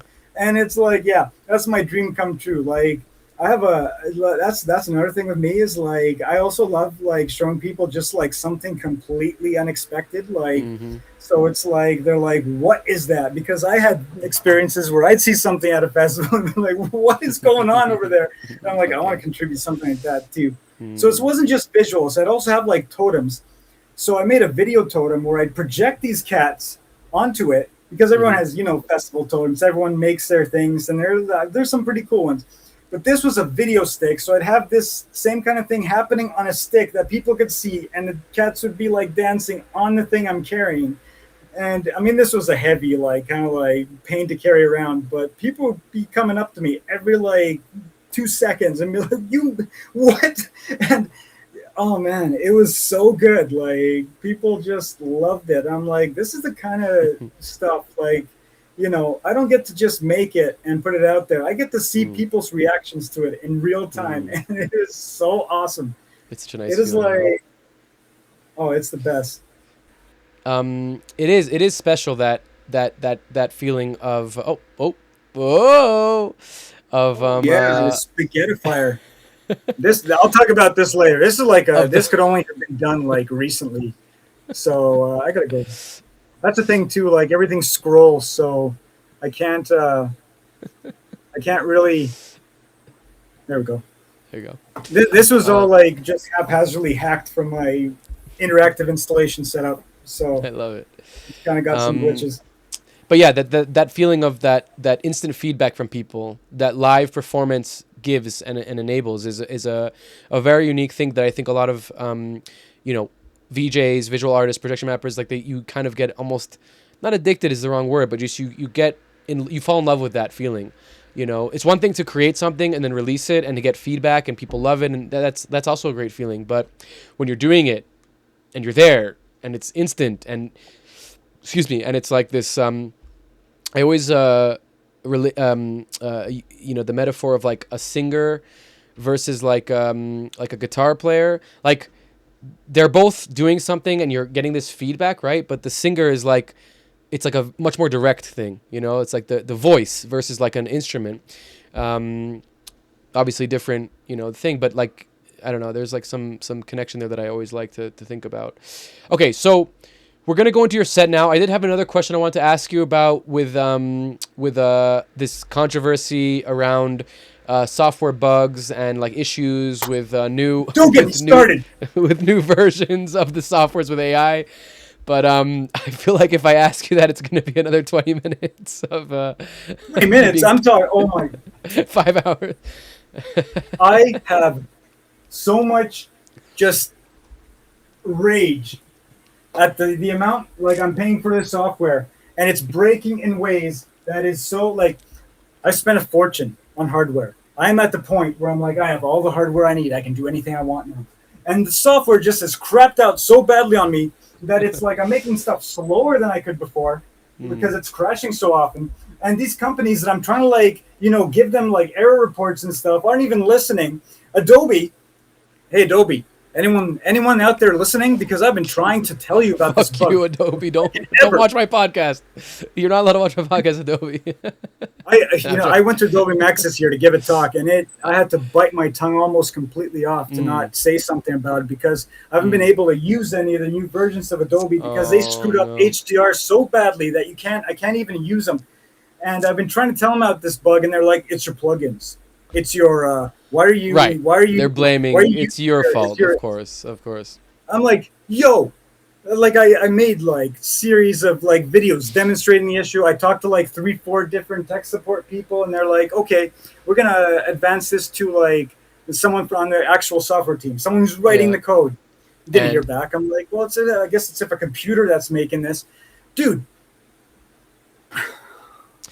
That's crazy that you are part of the Adobe like sphere by being invited to like give a talk, but yet when you give them all these reports and stuff, they don't do anything with it. I don't understand that. Like if you're an evangelist for the software, wouldn't they like listen to you? They have, but then so again, it's Adobe. I'm not surprised personally. Oh my god, when that animate thing, like I almost quit and forgot. I don't even use animate. But just the principle of like, we're going to take this software away from you. You can't even use it. All the files you've been building, all these animators that use it, that have all their setups in it. No, we're going to remove the software. We're not even going to keep it up for you to use. We're going to remove it and your files. And it's like, why? Like, why would you be so hostile to your users? It's why I don't. Oh man, when a company is that hostile to their users, I do not want anything to do with them. I don't use Apple whenever I can. For that reason? I used to be an Apple almost fanboy. Like, I got the iPhones when they came out. I put up with I guess 3 generations of them until like, when you have them slow down your phone as soon as a new one comes out with their software update, after 3 times of that, I was like, get out of here.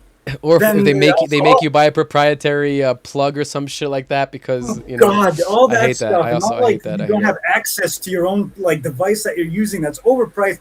So I look at these Android phones. I'm like, well, you can do so much more with them, and I can just plug it into my USB like my computer, just drag and drop files. Like, why? Like, and it's got better freaking camera quality. Whatever. I didn't look back. I mean, there's things like that Apple does great. And there's like things that like if talk to someone there, like they would probably love to have me have like their like I make visuals. Actually, I want to show you this. Like this is the kind of stuff that is you can't really show as a post or stuff. But look at this. Like my phone has like 4K HDR, 120 frames a second. I'm maxing out this screen. You can't even the camera won't even show it because it's so damn bright. No, but it's like it's not just a background. It's like a literal, like the highest definition background you can get on your phone. Right? Yeah, it's like it pushes the maximum of the display, which like you're on your phone, you will not see it do colors or motion or anything like that, unless you're watching a very specific thing on it. Right. So I'm like, well, I can put all sorts of like crazy complex wallpapers that like show up. And push the screen to its limits as soon as you turn it on, and every time it's a different one too. Like that's awesome. You can just go through like. Is that app? Is that with a P or something like that? Right? What is it? I saw it on one of your links. It's like Zedge or something like that. No. It's actually doesn't support HDR yet. Though I will be. Is that just? So those are just videos that you're just putting in as wallpapers that you just have the right format of HDR and frame rate. Yeah. So. Yeah, Apple, you're just gonna love this. Yeah, on Android, you can just take a video, hold your thumb down in it, and be like, set as lock screen wallpaper. Right. And it just works, and it doesn't even kill your battery either. It just plays for when you turn it on, and then it's done. But Apple, So I was like gonna try and contact Apple. Someone at Apple. I'm like, hey, I make videos for for an iPhone background. Like you guys got the Retina displays. You got like all these things HDR. I could have a video that plays when you turn on your phone. And I like was gonna send like me because I also have an iPhone just for posting stuff. Mm-hmm. And I had a video wallpaper set up on my screen. You know what Apple does before I even got a chance to like email anyone there about it is they block the ability for you to use videos as your lock screen. So now you can't even use any kind of video as your lock screen unless it's like one of those like like I guess boomerang or what's Yeah, called. they're like if you capture it from their camera or whatever the fuck from their camera thing. So stupid. I can't. Yeah, I mean, this is like, this is the world we live in right now is basically that, software, hardware companies vampiring off of the consumer. And now we're seeing like, and this is like so off the topic, but like now we're seeing with NVIDIA, they don't even give a shit about us as consumers because we're like a 0.5% of their $1 trillion, market share. Like GPUs are, basically consumer GPUs are almost finished. I mean, I'm obviously they're not finished. They're still going to make them, but like they don't care about them as much. They're not going to innovate on them as much because it's a tiny, tiny fraction of the market, even though we're the market that made them, NVIDIA. Like NVIDIA doesn't exist without gamers and visual artists and rendering on computers. This whole render farm AI thing is like such a new thing, but they're making so much money that it doesn't. It doesn't matter. How much actual money is anyone making? It's all I don't know if you know this. I don't know if you know this, Mike, God, but money is one of those things that people love very much and do bad things for. So it's the concept of it. I could get into the whole AI thing, but that's also another rant that I would probably go on for hours about. There are some things I'm so excited about AI. Mm-hmm. Like I was so excited, and then it started coming out, and I'm like, oh my God, like you're doing this all wrong. It's instead of something to be excited about, it's something that's like screwing everyone over, and we can't buy RAM.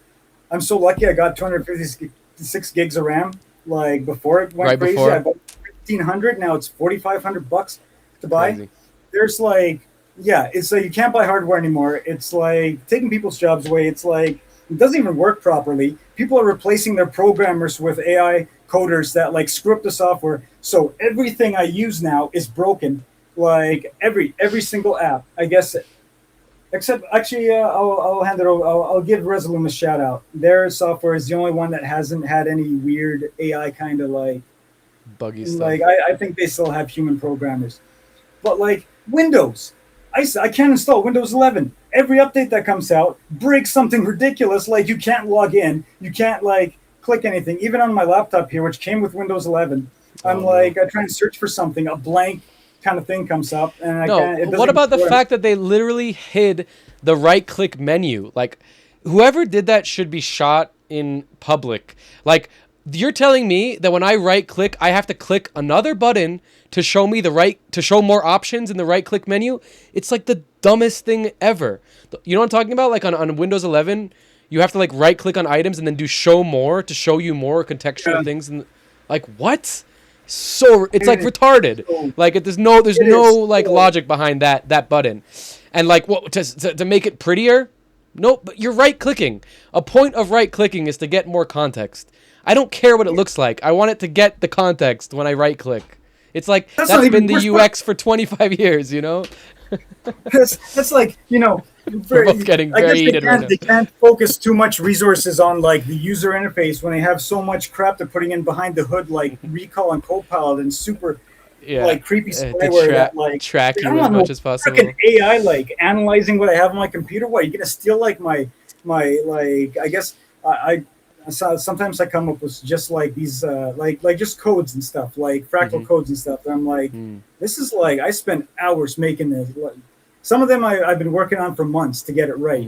And if like some AI just like, oh, look at this, and like it'll harvest that code and then just has it in like, I guess like ChatGPT is trying to, oh yeah, you wanted like to design a fractal like this. Here you go. Here's the code.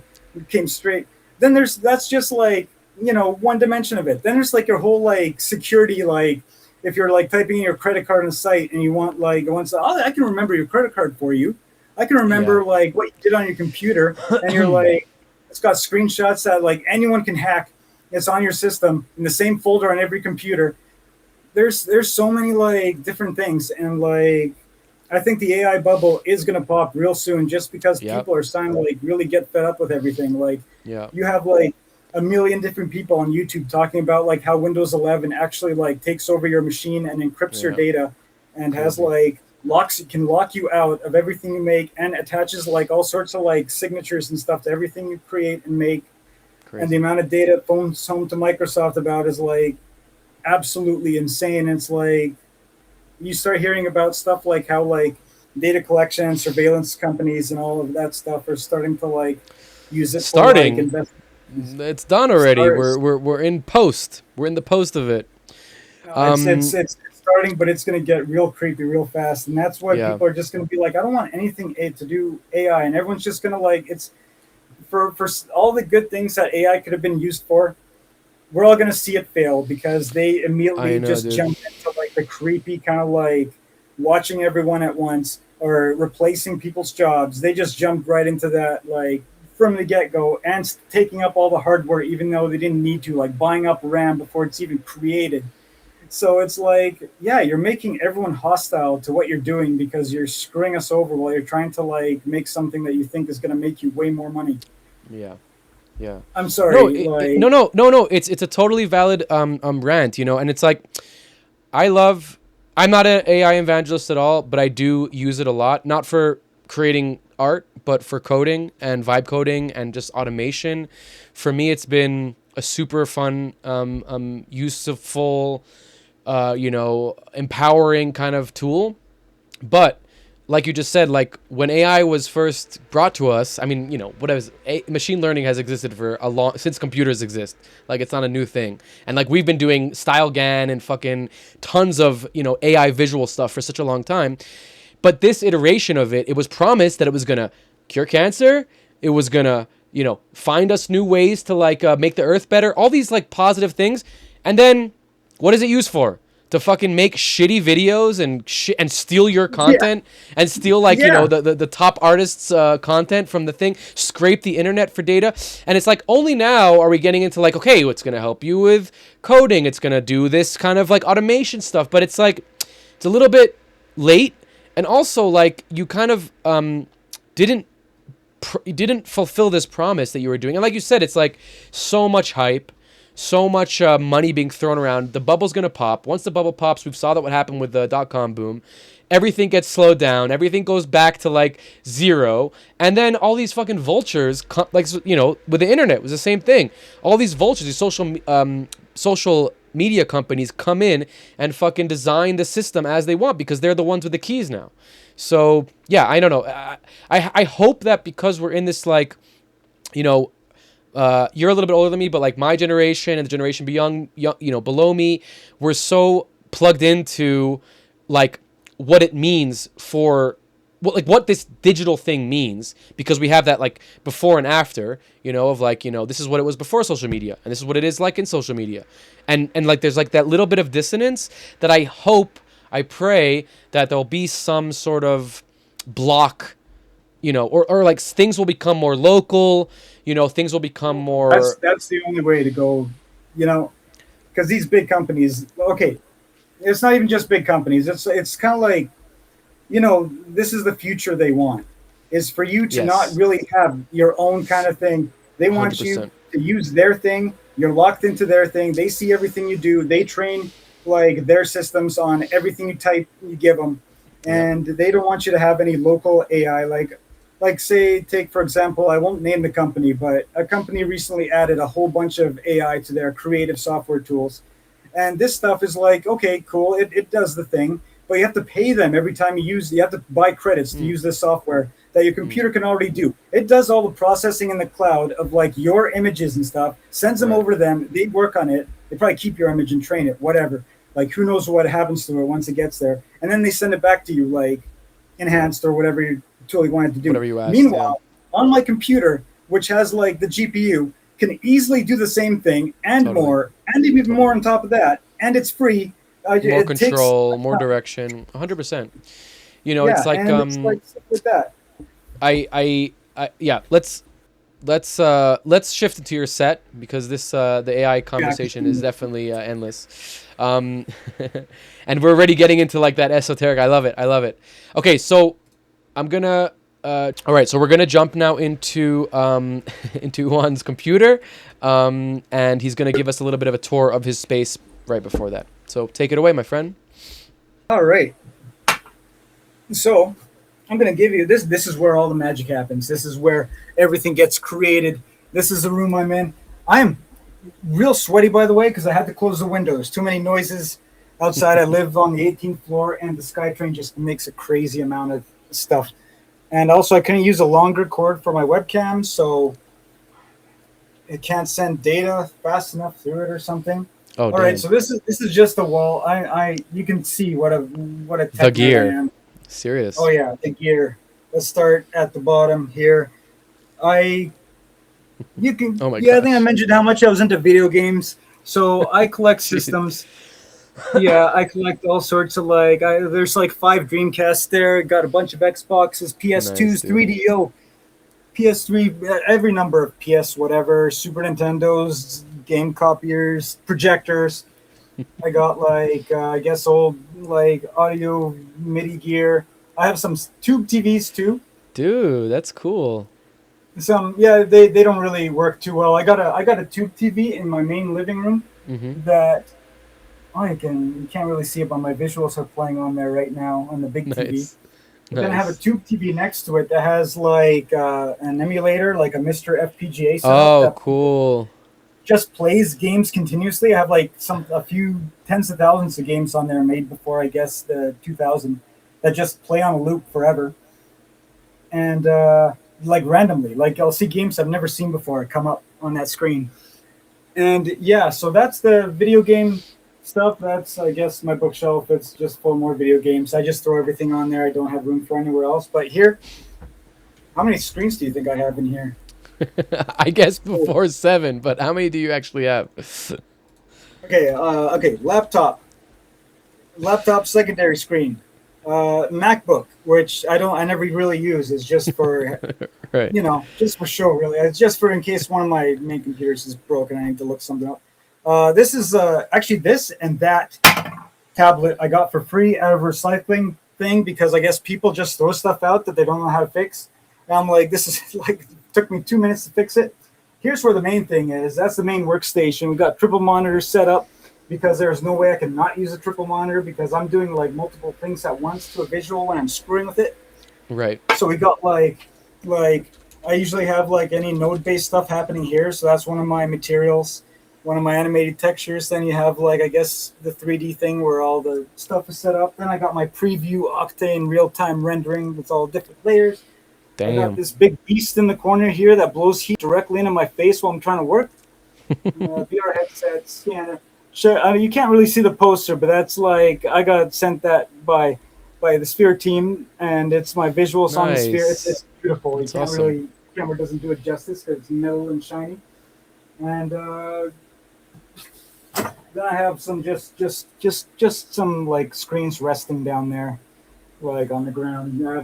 There's no room for them yet or something. I like being surrounded by screens I can put different stuff on because I like to have enough visual kind of, I guess, stimulation going on at once. As much as possible. I almost look like a hoarder, but I mean, I kind of for do colors. A color hoarder. An HDR I have hoarder. Multiple copies of every console because I think in one day, back when you nothing is accessible, you don't really own anything. I have the games and cartridges, you can just play them whenever you want, and I think that those will be worth a lot of money. But other than that, I also don't like looking at blank white walls, or I feel uncomfortable in empty. If I see too much white and too much blank space, it just feels uncomfortable. I need to see something. I guess the harder it takes to render what I'm seeing, the more comfortable I feel in it. So that's why I have lights up, the yin yang, and just shiny things everywhere. And I have all these little doodads. Someone gave this to me at Shambhala for the work I do, the interactive Sick. art installation I do. and yeah, just like as many different things as possible to look at. Fuck yeah, dude. So going into Well, the visual, speaking of looking at, let's take a look at your screen and see what we got yeah. here. Come on, button. There we go. Sorry. All right. Oh, Oh, Resolume. I'm familiar with this program. I've heard of it. Does yeah. VJ stuff? No. Oh yeah. This is I use it for VJing. I use it for also my art installation because you can do some really crazy interactive stuff. So you know me, I'm the kind of guy who likes to just push software to its absolute screaming limits before it crashes, and I can get as much hardware as possible to make it happen. Like this laptop, I usually used to drag an entire desktop computer, full GPU, everything to do live stuff because laptops until now never really could do it. They're just thermal throttle or they never had good parts in them. This is the first laptop I had that like can actually handle this, even better than my desktop, which is insane. But yeah, I used to bring around a $7,000 computer to places just to be able to like slang these, like when you're seeing like just terabytes of visuals running, they have to all run off of an NVMe because I activate all those layers at once. And each layer has its own like. Actually, you can see it on the left there. You can see how each layer has its own like audio reactivity going on. So then, like, yeah, it's just endless, and that's just the background layers. Then on top of that, so that's 8 layers background. Then another. Yeah, I clearly don't have as many foreground layers, but that's all the effects layers too. Yeah, I just stack things on top of things and just kind of like just see how far I can push it. But yeah, just like foreground layers to put in front of the background. And on top of that, I also make effects too, like custom real-time things like the acidifier and like all the check out the slits and stuff. acidifier on Juice Bar. It's very cool. Oh yeah, have you tried messing with the blend modes? You can make some. I don't think I have, but I have played with the acidifier before for sure. It's trippy as fuck. This is okay. So right now I have my webcam hooked up to Resolume. So say you're at the festival. I only made my art installation interactive like I guess back in 2022 something where I actually started bringing my computer there to like just run the whole time. So the webcam thing I added just last year. So I wanted to have an interactive thing where people could be on the screen themselves and they could apply the effects to themselves. And this was the first time I had a GPU and CPU. I just had hardware power enough to do it. So this is just like the visuals mixed in with the webcam. It's not set up properly now, so I don't have like it. It's kind of just blending me with the visuals happening on in the background. Not a whole lot to say there. But then I had the acidifier, the spaghettifier. Spaghettifier. Yeah, this one's fun because this is like an effect I used to love using in Adobe After Effects, but it doesn't support HDR. It doesn't support anything past 8-bit color, so I can't really use it today. So I made a real-time plugin that does it, and can now GPUs can handle like the whole like keeping all that time information in memory, so I can just kind of like do a whole bunch of stuff. Crazy. And kind of like warp myself in all Sick. sorts of ways. It is so people at Shambhala, like or any festival I bring this to, they activate it and they're like, "What is this?" And then they start moving around, and people lose their minds. They have so much fun dancing in front of it and stuff. Is it a wire or is it something else? Is it GLSL? Yeah, it's wired. This is this one is like, oh yeah, because they had just added the ability to like I guess like keep stuff in memory, like I guess instances. So then I started mapping the instances to different parts of the picture, and it's based off of like the input texture, the brightness, so whatever. It's not just like a slit scan where it's like from top to bottom or whatever. You can use any image input, just like in After Effects, how the time displacement worked, and you can use any picture. And the darker parts, like they delay that part of the image more than the brighter parts, and it's such a trippy effect. It's really cool. So then, and then you go into like the the warpifier. So then not only that, I don't know if we recorded the part where I was doing this before, but this also takes like different effects I put on the visuals and adds them to the whole mix, and has like kind of like all these different effects. The Squishifier, I can't remember. I also made some of these while I was at Shambhala, like every night before the sunset, and I would turn the Nice. system on. I'd be sitting there like designing these, and I'd start making it so like I started making cheat codes too. So I started setting up these setups where if you like, press the start button a bunch of times, there's a counter up top that like will take you to like this secret set of videos and stuff like that. So I'm gonna add more cheat codes to that. People can press button combos and it'll take them into like these different modes that they can mess That's with. so crazy. I love it. Oh yeah, dude. Plus I used to have a piece of paper set up that people can read on how to use the controller, but it was like, it would just people didn't want to read stuff, so I just put it on the screen whenever like if they press the help Smart. button. I mean, And then, using Resolume like this is just wild in general. Oh yeah, because it's like that's with learning any program. Like I start with the tutorials, but I don't really like getting into like how other people do it, because like if I start doing it their way, then I'll be kind of stuck in that. I like just kind of learning how the software works at first, like just the basics, because then I can like screw with it and see like what can I make each thing do. And it doesn't feel like there's like that kind of like, I guess, box that I'm putting myself in ahead of time. And yeah, that's why I just load like, the same video on every layer, and it just has different lights light up to different frequencies, because then it's like you don't have to set BPMs or anything. Like it just reacts to the sound like the way you want automatically. And then while you're busy, or while it's busy dealing with the sound, then you can add your own like kind of like real time, like you could be messing with the knobs and pulling levers and stuff.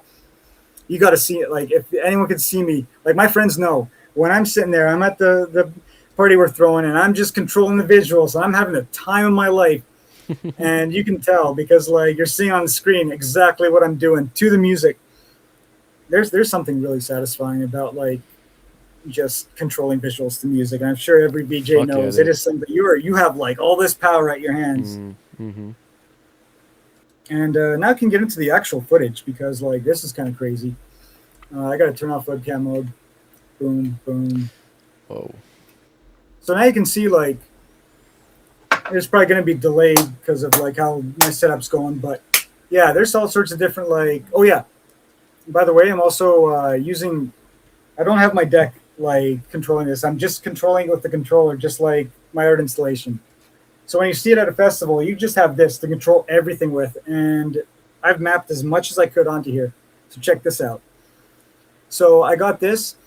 I use 2 buttons to like kind of go through different like modes. So now I'm controlling this like just kind of like it's a game. Super cool. Yeah, and this is a VR effect that took me 5 years to create. Like the VR, like moving the camera around and stuff, that's so simple compared to like doing this, like twisting it, like being able to like twist. Because like I started learning shader code back in 2021, right up to 2023, and I was trying so hard to figure out how to do this. And it was always like messing up, because like if I tried to change the frequency, it would not like line up. Things would just get all like screwed up. And it took like, finally I just gave up and I asked like Claude AI, I'm like, please just fix my Write code, it for figure me. it out. Nice. And it was like, oh yeah, here you go. And it took me a few tries to like get it to know what I was talking about.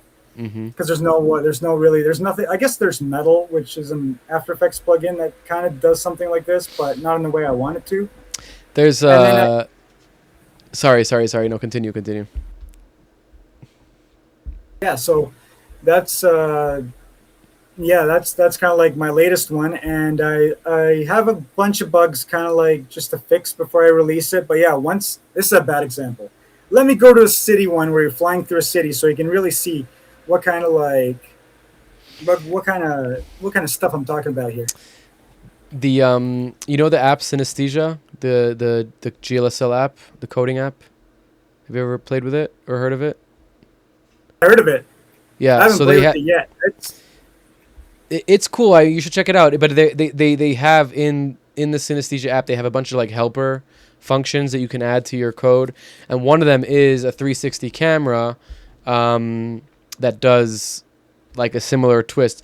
Obviously, it's different because it's GLSL, so it's not actual video or anything. But it's but yeah, they have that effect in there. It's a very powerful effect, that twisting of the ear rectangular. It's super trippy. Oh man, yeah, I had no. If I knew that, and do you see the code too? And behind, like, you can see it. Yeah, you can see it. But can you edit it? Yeah. They have a whole IDE inside of a Synesthesia. Okay, so here we go. We're flying through a city, right? This is one of my rendered cities. Sick. And you can like change the view. You can turn it into a planet if you want. Yeah, that's sick. But yeah, when you're twisting it, that's when things get real trippy, because now you're flying through a twisting city, and you can control in real time, and you have all this extra freedom to like just kind of like warp reality. And it was, it's I don't know. It is crazy how effective the e-rectangular 360 video is. I'm sure you know Tas. He's been doing a lot of these 360 renders and he's rendering all his content now in 360 as well. It's crazy how much it allows you so much. Yeah, we talk with each other and share each other like tips and stuff. Actually, one of those effects you saw was like one of his that I was testing out. But yeah, I mean, it's that workflow is very powerful, huh? Just allows you to. It makes the video seem more real time. It makes the renders seem more real time, or feel have like the qualities of real time really for me are a lot of times the camera, right? Being able to move the camera around, like having that free motion, and this kind of gives you that. Obviously you're on a track, but you want to be on a track anyways for visuals most of the time. Very cool. That's also the comments I get, like when I'm doing like live stuff, and it's like, for people not familiar with my visuals, like when they see this happening on screen, they're like, what is this, like a 3D thing? Like, how are you making, and how does it all like look so shiny? And there's like, it's all path traced, like what? And I'm like, well, yeah, I have to path trace everything. I want my reflections to have reflections in them. I want everything to be like as physically accurate as possible. So that's like just the city stuff. Let me start from the very beginning. So I'll go into the kind of stuff I've been. Oh yeah, I guess the start button doesn't fix what visual I'm on. I have to scroll all the way. Yeah, I don't have enough buttons on any of my decks for like visuals, so I sometimes set a long transition time and just like kind of push the next button as fast as I can before any come on, so I get the one I want. Okay, so I finished my big sphere projects for now. I got all the hardware I need, and now I can finally bend light. And bending light is like, I don't know if I can make this full screen. There's a bug right now in either Resolume or Windows 11 where if I do this full screen with the monitor on, it gets all choppy. So if you want to do the webcam full screen again, so I can go through the just what's going on here. Yes, that's a good idea. Could just get you in here. There we go. Turn up that. All right, good. Yeah, so don't see the checkerboard pattern in the way too. Oh, that's not coming through very fast, but that's okay. We don't have. So let me get back into the control. So check this out. I've been wanting since the very beginning, like my dream of just warping light itself. So taking every ray, and instead of it being a straight, almost straightish line bouncing off everything else, I want to take them and bend them and fold them into each other and tie them into knots and just kind of go absolutely crazy. Make that 4D hyperdimensional kind of space that you only see under certain kind of like circumstances, right? So this is what's going on here. So now I have the processing power to bounce stuff in off everything else forever. Not only that, I can take stuff and, like you've worked in 3D, you have like an idea of how much computer intensive it is to take specular materials like glass and stuff and indexes of refraction and bending stuff. Yeah. Well, now I can finally take stuff where I'm like changing oh my God, all the words, the refraction, like based on spatial stuff, then bouncing it off mirrors, then curving the mirrors, then curving the refraction too in 3D space. basically like taking the light and bending it in ways that are just like absolutely insane. So it's like smoothly splitting stuff up. It's not Huh. 100% perfect yet. Sometimes, like every once in a while, like this one has an error where you almost see a seam for a second, just because it's hard to get it all like perfectly in harmony. Uh-huh. But yeah, you're seeing like the whole entire scene itself flow into all these other dimensions because you're taking Crazy. light and you're just wrapping it around. And this is also stuff I learned, like just like when we were talking earlier about like mapping the sphere from the outside in instead of the Mm-hmm. inside out. Mm-hmm. And this is all just kind of stuff. Now, my latest one that just finished rendering today, and you guys are all going to get to see it for the first time before I post it anywhere. Exclusive. This is like a tech demo for something. So this is like kind of like sometimes when I'm talking to people about projects, I'll send them sort of an idea of what Uh-huh. I'm creating. It's almost like an experiment for me too to see how it works out, what it looks like. But I just got to make sure I'm on the same. Oh yeah, this is like another shader I You made. lose That's just like, yourself in it. It's oh crazy. yeah, you are absolutely just like everything becomes so wobbly, warply, kind of like just insanity. Like I've taken like real time shaders too to like do this kind of like refraction stuff. So I've made stuff like that, and actually some of them are from like a built-in like kind of wire thing. I think like a tutorial. I'm like I can take this and I could like refeed it back into something else that I made, and like kind of make the effect I'm going.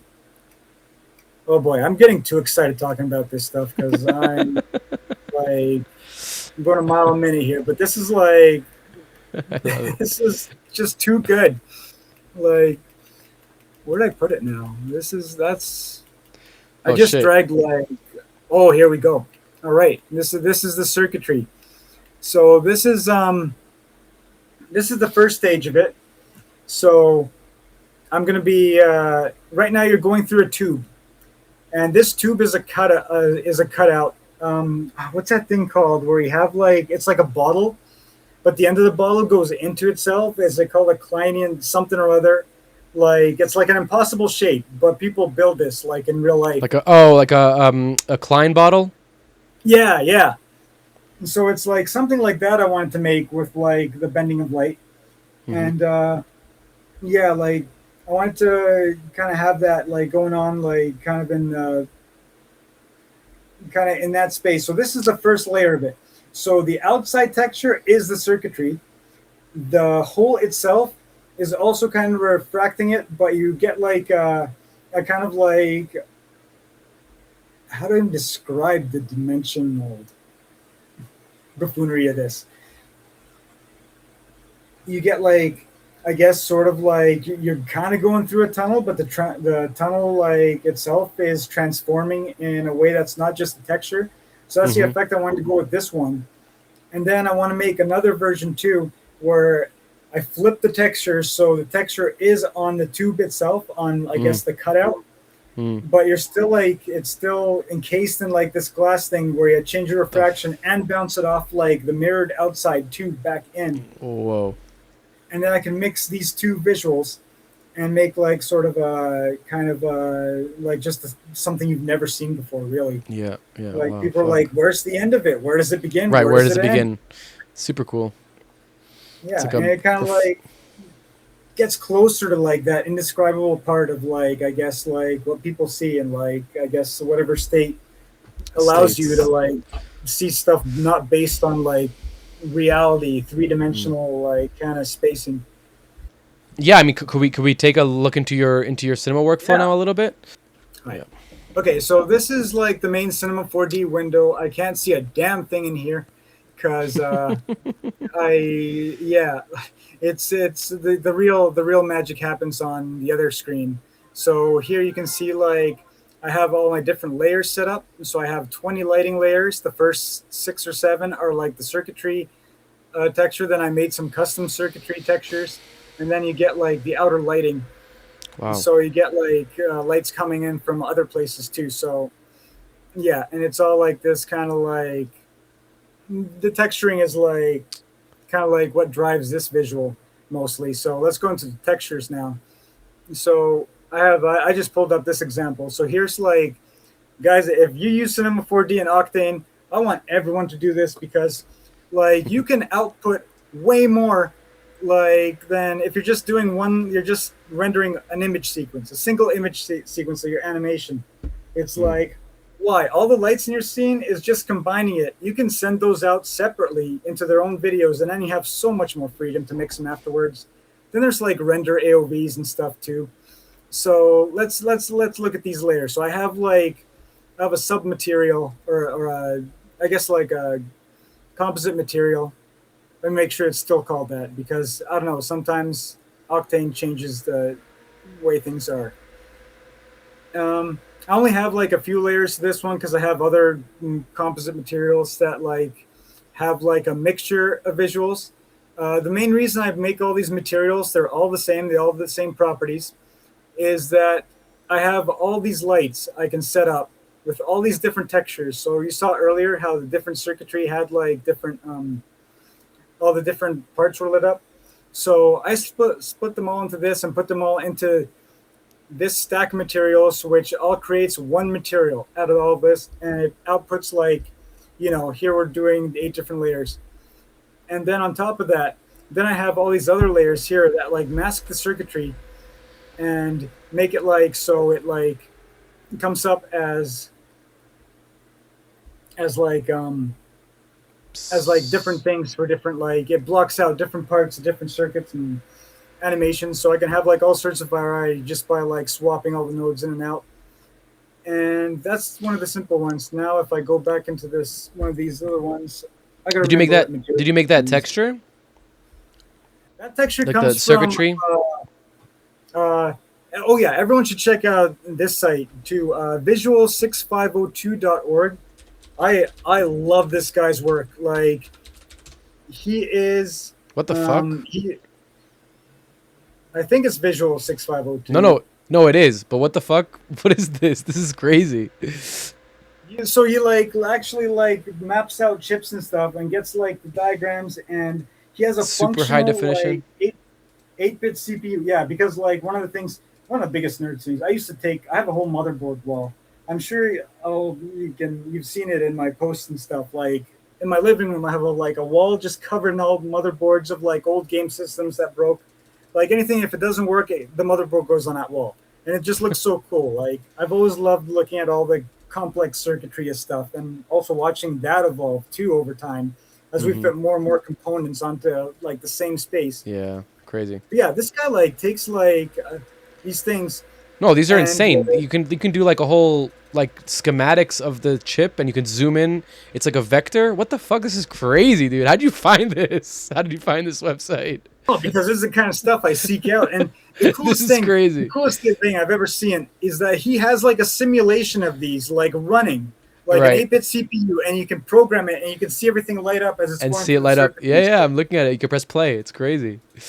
Oh my god. I love his work. Visual6502.org. Wow, that's crazy. Yeah, everyone check that out. Like, donate some money if you can. Like the work this guy does, and he does all sorts of different CPUs and stuff too.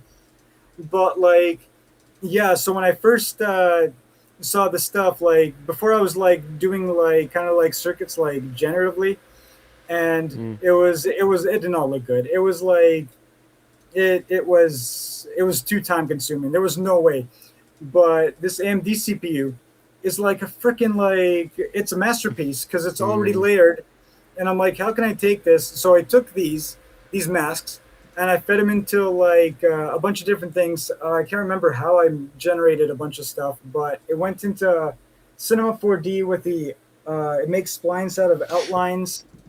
Then I stuck it in Illustrator to get the I guess the it's not called splines. I guess it's just called like lines. So I got the lines out of that, and like because like I just enjoyed looking at these so much, like I would just sit there and like find different ways of like tracing them and stuff and extruding them out of shapes and stuff because like it's really clean like data. And it wasn't just this site. There was some other site that did diagrams. There was a few other ones that did diagrams too, but they had like it was from a program, I guess, for like designing circuits. So it had all this extra text on it that I'd have to like try and remove. And that was like, I just went back to the Visual 6502 because like it's almost art when you're looking at this stuff. Because he like goes through all the layers, and that's actually how I learned a lot about like how CPUs work, like with the vias and like how different layers come together. So And even cool. though it doesn't match reality with the way I animate them, I just want to trace like outlines and stuff and like and kind of make them look visually, not functionally like accurate, Mm. like Mm-hmm. pleasing, I guess, rather than accuracy. And then like I just found different ways of animating them, lighting up like the corners and stuff. You can do like some kind of like there's like curvature nodes and stuff too in Cinema or Octane that will like generate like I guess the colors based on how far away like another polygon is. I'm still trying to figure out how that works because it's kind of like jumpy. It doesn't give me the predictable results I'm expecting, but it's fun to play with. And then you got like let me go into a non-circuitry texture. I guess something that. Oh yeah, so it's this is relatively simple. I gotta say, but you can see how I like generate some of my like just simpler like kind of gradients going along paths and stuff. So I like have like my main gradient. Each layer has its own sort of kind of color scheme, and then I have like a mask layer too sometimes, which Hmm. like makes different part of it like light up in a different way. So like Mm-hmm. if the gradient's going along like this crazy spline, then I have like then it goes down just one strip of it because I mask it out. So each one gets its own kind of thing. Then I can have like I guess can't really see what the end result looks like. Mm. Actually, no, you can. Okay, layer 13. Mm. Go into there. Layer 13. Layer 13. It's not as easy doing it through. Yeah, so you kind of see like kind of like the designs I'm making. So it's kind of like I'm aiming for like kind of like a spirally sort of thing. I think. Yeah, I wanted these to be spirals along like the edge of this like tunnel we're going through. And then I also this is like a hint if you want to start getting into spatial texturing with just nodes. Mm-hmm. Imagine you have like I guess you have a when you like shade. I'm trying to explain the images in my head. You have a flat shading. You're not doing Mm-hmm. the UVW. You're doing like a Right. flat or circle shading. But Right. then if here's the magic with the sine wave node. I don't even have to write like formulas anymore. Once Mm-hmm. I started using the sine wave node, I was like, you know what? I can do so much more stuff as an Hmm. offset. So you're not just offsetting the sine wave, you're offsetting like different properties of it. So if you have like, I guess, how do you say, you have a flat shade node, and then you take another like spatial node.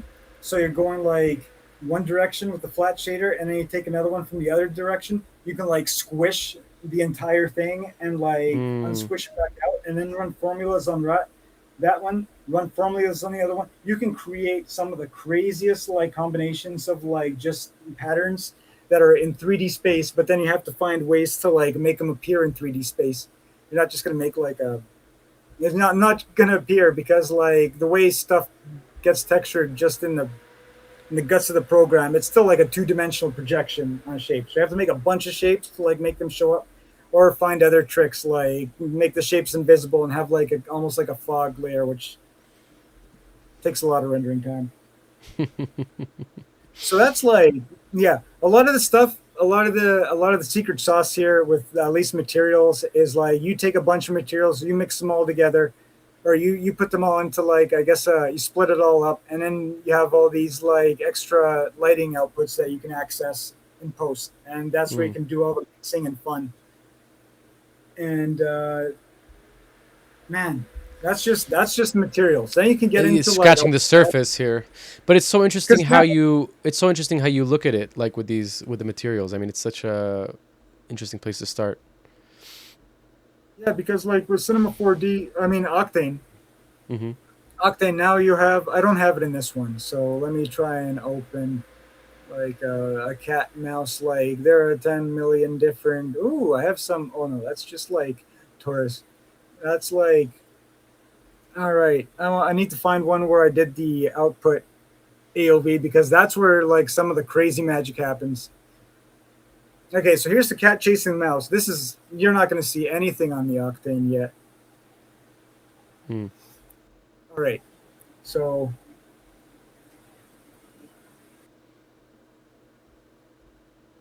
oh yeah, guess what? I'm only rendering on 3 computer. One computer conked GPUs. out, or one computer had 2 or 3 GPUs in it, conked out Mm-hmm. complete. The fans like died in it. Mm. I suspect it's because it's right next to my cat's litter box, and every time I change the litter, because like that one, that Bumps computer, like it. the fans die so fast. Mm. And I think kitty litter might be really bad for GPU fans. So if any of you have a cat box next to your computer, maybe don't have it That's right there, because I'm starting to think that's what does it. So kitty it's litter. kind of That's kitty great. litter. That's because I'm like, why are the fans dying so fast? All right. Sorry about this taking a bit to set up, but No, it's you're good. This is great. This is Octane fucking has to amazing. really like. This is super For exciting. some reason, it's not showing the cubes correctly, but I don't think we need to use that.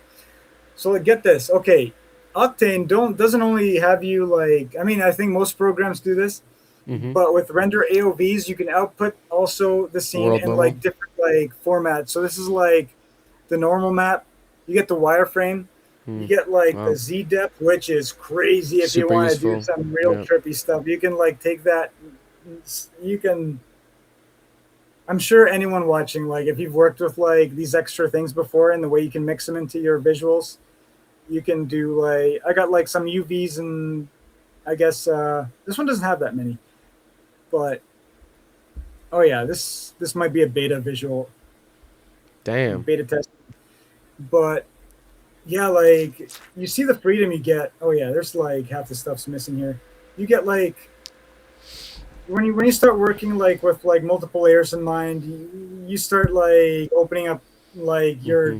the possibilities in like these crazy ways. Like and you start combining them with like outputs. Like you can use this to like multiply the visual, so you can like light up the wireframe with the colors of the original, and then put a glow on that, and it makes some like Mm. crazy like almost red synthwave stuff, but on a whole new level. Like Mm. it's not like 1980, it's 2080 with all the different colors. And since you have like uh, there was something crazy I tried too, which I don't think I can. I never ended up using it, but I took the UV map of all the textures in, like the scene that I rendered out, and I put the Mm-hmm. scene itself onto that, mapped it on, so then you're Mm. seeing little bits of the scene on all the surfaces too, Hmm. That's cool. and have it with itself. So I'm gonna be doing some experiments with doing that, along with like all the other refractive effects too. The emissive pass is so cool. The lines, I think it was L1 or L2. Sorry, the one right next to it. Oh wait, one more. Oh wait, Some of them no. aren't rendering correctly, so I'll have This to one, this do one, this one, this one, this one. yeah.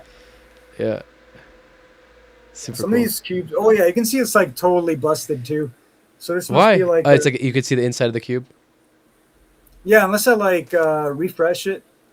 Sometimes, yeah, the cube for some reason isn't rendering properly, and this is the Mm. kind of stuff I deal. There we go. All right, Oh, there you we go. we got way more layers to look at What now. pass is this? Is this a reflective pass or is this like an emissive pass? Oh no, Looks this is just a emissive. lighting pass.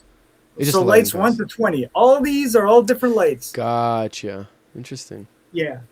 So you have like this. This was one possible like in the past couple of years. Octane was like, I've been telling them, please do more lighting passes. Like do as many as you can. They're like, we'll give you 20. So yeah, that's like enough. So hey, get this. You're gonna love this. Any visual I render, every visual I render has Mm-hmm. can do be up to 100 GB in size. So it's a Mm-hmm. 15-second visual, but it's got like It, between 20 and 30 like wow. videos, like layers, and they're all in like the highest quality ProRes format I can possibly do. Now, on when you're doing, I mean, like when you're doing these different light passes, you're basically just relighting. Not, and I mean basically, I mean you're relighting the scene, right? Like with different, because like most of these are like this is obviously not, but like most of them are just like emissive textures with different colors, right? Or like you're, different emissive textures on the places that are emissive. But you're like me. What I'm trying to say is like it's a lighting pass, but it's a whole. It's not like a lighting pass. It's like a whole design pass almost.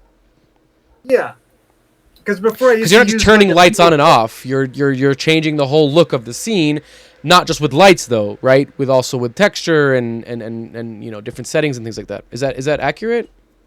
Oh yeah, Okay. yeah. So like I usually set it up because like I can only fit like 8 layers of reactivity in Resolume uh, before like I have to do 1080p because 4K Mm-hmm. like doing like 30 layers of all the visuals and effects going on are like it just no computer today will Mm-hmm. run it properly.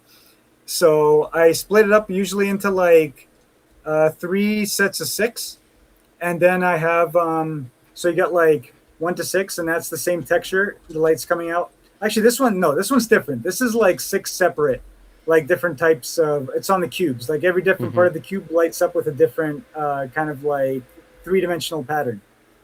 So this is a spatial pattern that's happening like either going one direction or being a spherical coming from the outside or inside, or doing like a shader that like does like I guess this racetrack has its own like kind of like shader that like maps the colors along the path too. Mm-hmm. Mm-hmm. And then yeah, this is all one material. Then I have the track. This is one material. Oh no, that's all separate materials. The first 8. Then this is all one material. So that's a different like Resolume. So I load all these as like different, almost different versions of the same visual. So they all have different effects. So when I get bored of one, I load the other, and I leave like there's 6 layers of sound reactivity. Then I leave 2 that are controllable by levers. So I'm listening to Mm-hmm. music, and a really different part of the song comes on. I can throw that layer on too, and it Right. adds to the whole look of the scene. Yeah. And then Yeah. usually I have like another set that's just like extra ones. So like this will be like one of the levers usually, Mm-hmm. like something that lights up. That's almost like yeah, like the extra. Like you want to really kick things up a notch. You turn Right. one of these big layers on, and they light up everything instead of being like really Super tiny cool. point lights. The whole Mm-hmm. scene's like boom. It's such a great way to produce visuals, especially like concert visuals and whatever, like auto reactive, because like 90%, or not 90%, whatever, a high percentage of you know, visuals is lighting cue, like different lighting cues, like you said, like a drop comes in, you have flashy lights, a lead comes in, maybe you're just like, you know, contrasty or whatever, moody or whatever, and like it's so much of it is really that those light changes, you know. So having those passes is really really awesome.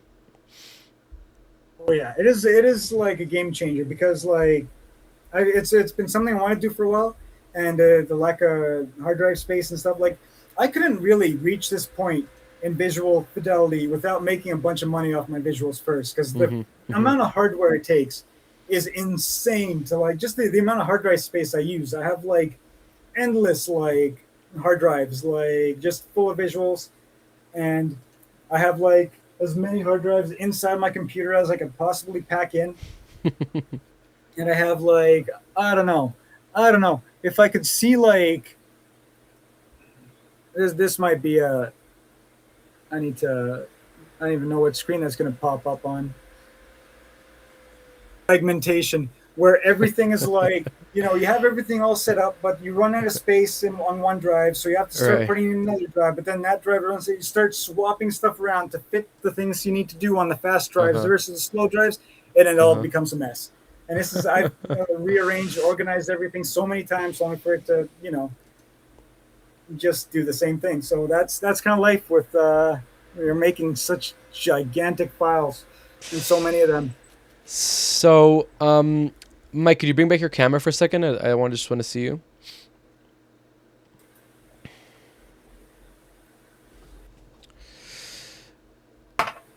Boop, boop, boop, boop, boop. Whoa! This is another thing in the art installation is like people can like so when a Sick. camera activates, you can like really mess with things, and yeah, people have a lot of fun with that too. The interactivity too, because like the way I see it is like you're not just like visual showing people pretty visuals. I want them to be able to interact with it and have fun with it and have like new different dimensions of like making it that fun. So like when I added the webcam, when they can activate it, then you can put different effects on it and make and warpify everything. Mm. And there's going to be a point I've been looking into this also for years because there's a point where I've been trying to make it so because the cat dome at Shambhala is the dancing. Actually, this is something I pulled out just to have on the thing because it's been such a hit that I'm pretty much part of like the festival now. This is like the sign for. Oh wait, maybe I should de-warpify this. Yeah. Yeah, the Shambhala cat Hell in yeah. cat. Official. Fuck yeah, dude. That's awesome. Yeah. Congratulations. Oh yeah, so we get to go there early, set everything up. I build a giant geodesic dome, which I project onto it like on a giant 200-inch screen. I got a laser projector last year that can do 1 billion colors, and yeah, people are just mind blown. Like it's just this bright, beautiful thing that's like you're sitting on. I have couches in front of it. You have the controller, and there's like a bunch of people in the dome, outside the dome. People are like who are dealing with like I guess all the people walking on the street are like get off the street. There's vehicles going here sometimes, like the road, because we're like right on the main road, like where you go into like the stage, so everyone passes by it, and but then a crowd gathers, so they have to do crowd control. And then like you see like even if you're not like controlling it, you just see people in there having fun too, and it's like people just want to have a turn too. The thing I wanted to build was another separate setup where there's a webcam and a big TV, right?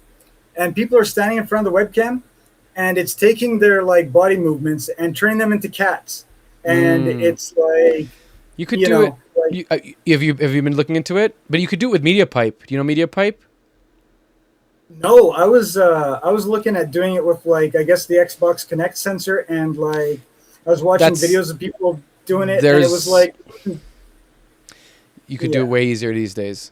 MediaPipe is Yeah. like it uses it. This does similar things like the Kinect, where it's doing a skeleton, but you don't need a infrared sensor. You just uses camera. And then once you have a skeleton, then you could just render it in once you have a skeleton, you have a skeleton. MediaPipe, check out MediaPipe. It has lots of plugins for many different softwares. Touch Designer has it like pretty much built in. So I'm like tempted to continue with the set forever with you because you have so much cool stuff to show, and you have so much more. There's so much more to see, but I would love to have you on again at some point in the future, and that way, if we get a little too much tastes now, we're not going to have any flavor left for later. So, thank you so much for showing us into your visuals, getting to see your the way that you play your visuals, the way that you do your live sets and everything, and then seeing into your Cinema 4D. I mean, that was amazing, dude. Like really, like just those little glimpses into your workflows are like, it's just gold. I'm super excited to jump into this kind of like second portion of our interview, and I thought the best place for us to start would just be with like the idea of doing educational stuff, the idea of doing a masterclass, seeing into your brain. Is very interesting, and I think that I've done a lot of workshops and educational stuff. I love educational stuff, and really what I love is when you get to see into other people's minds and see how they're kind of like the questions that people ask, and like the time old saying of like being able to teach a topic means you have to like understand it at a fundamental level. And like learning to teach is like it has been such a nice experience for me. So yeah, I mean, I'm sure people are interested. I know, shout out Keith Anderson, Fractal Visions. He's a big fan of yours, and he wanted he makes great stuff. He does. He wanted me to ask you when you're gonna do tutorials because he wants to know how you do your shit. So Yeah. So yeah, I okay. So I might just instead of tutorials, I might just start doing live streams like whenever I have the time, and just putting those up because I don't want to edit the tutorials. It's just I feel like if I'm doing the freestyle thing, it just flows easier too. and I'm glad I got a chance to show like the most important parts of my workflow on your podcast, because like I feel like the game changers are just having that versatility with like the layers and like the 360. Always do 360 if you can. Like if you Mm-hmm. can render at 4K, always do 360. You will be Mm. glad you did. Yeah. Like yeah, there's so much you can do with it, and you can like even when you get better, like you want to do some like really crazy like shader stuff, and like you have that all that information with the 360. You can take it and you can like start twisting it into like its own kind of like knots and stuff, like because it's almost like seamless. Like you got the left and right going forever, so you can like keep extending it and then folding it on itself and do so like Mm. stuff in post with that, instead of having to like use all this rendering power to do it like Interesting. inside a thing. Yeah, that's what I'm gonna try and make my next shader be, is like kind of what I'm doing with the with all the glass refractivity and multi spatial dimensional kind of like bending light. I'm Mm-hmm. gonna try and make a shader for that that works on 360 videos, and use all that data to like kind of try and make it like I guess to warp it. Nice. There's yeah, there's so Nice. much potential, and yeah, just having giving yourself those options to like mess with it after the long render times. Yeah. Yeah.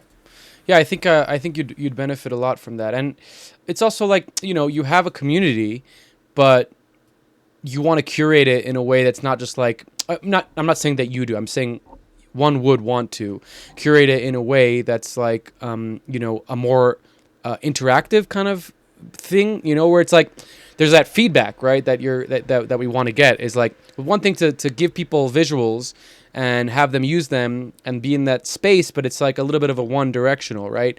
When you get into the educational or tutorials or workflows, it naturally has that back and forth that I think that just by by talking to you for a little bit, it seems like that you really enjoy. So yeah, I hope that you dive into that. And I'm sure when you do, we'll all hear about it. So I can't wait. Oh, I'll be making announcements. I can't even like that's the thing too. Like I'm at the point where I can barely even keep up with my messages. So like it gets overwhelming because like anytime I open the app and it's like the page just scrolls with like things, and I'm like, oh my god. And then like I also I think everyone already knows this, but I also try and just stay off of social media. Like Yeah, it's one of those things where it's like the less I'm cesspool. on it, the better. Yeah, and it's like I need to work. Like if I get distracted off my phone, so if I'm working on something I really want to get done, I take my phone and I like turn off notifications and put it away. Otherwise, like if I get a beep or something, it makes me want to pick it up. And Of you know how course, it is. These are scientifically designed to keep you sucked in and course, scrolling. of I'm course. like, no, you stay right there. You be quiet, and that way I don't get any interrupted time. Because also, like most of my like where I do my best work is when I'm in that state of flow. Flow. So Yeah, it's like you're locked in, for and sure. as long as nothing disturbs you, like You I can stay in be it there for forever. hours. Of course, of course. And I deleted all my apps from my phone. I still have Instagram on my computer, obviously. Um, but it's changed, like, whatever, changed my life. It's just been so nice. It's so crazy though, because even though I don't have the social media on my phone, I'll still like scroll on my WhatsApp and my messages because I'm so like we're all so programmed to be like, okay, I got the information I need from the app. Now's the time to do the thing, and it's like, and then Yeah, but on the messaging app and the emails, I'm like, wait a second, what the fuck am I doing right now? And I just put the phone away. Like on Instagram and YouTube, when you scroll, you just don't. It takes a while to realize that you're doing nothing. It's crazy how they've managed to like really scientifically do that. They're such fucking evil fucks. Um, oh my god. so Yeah, speaking of,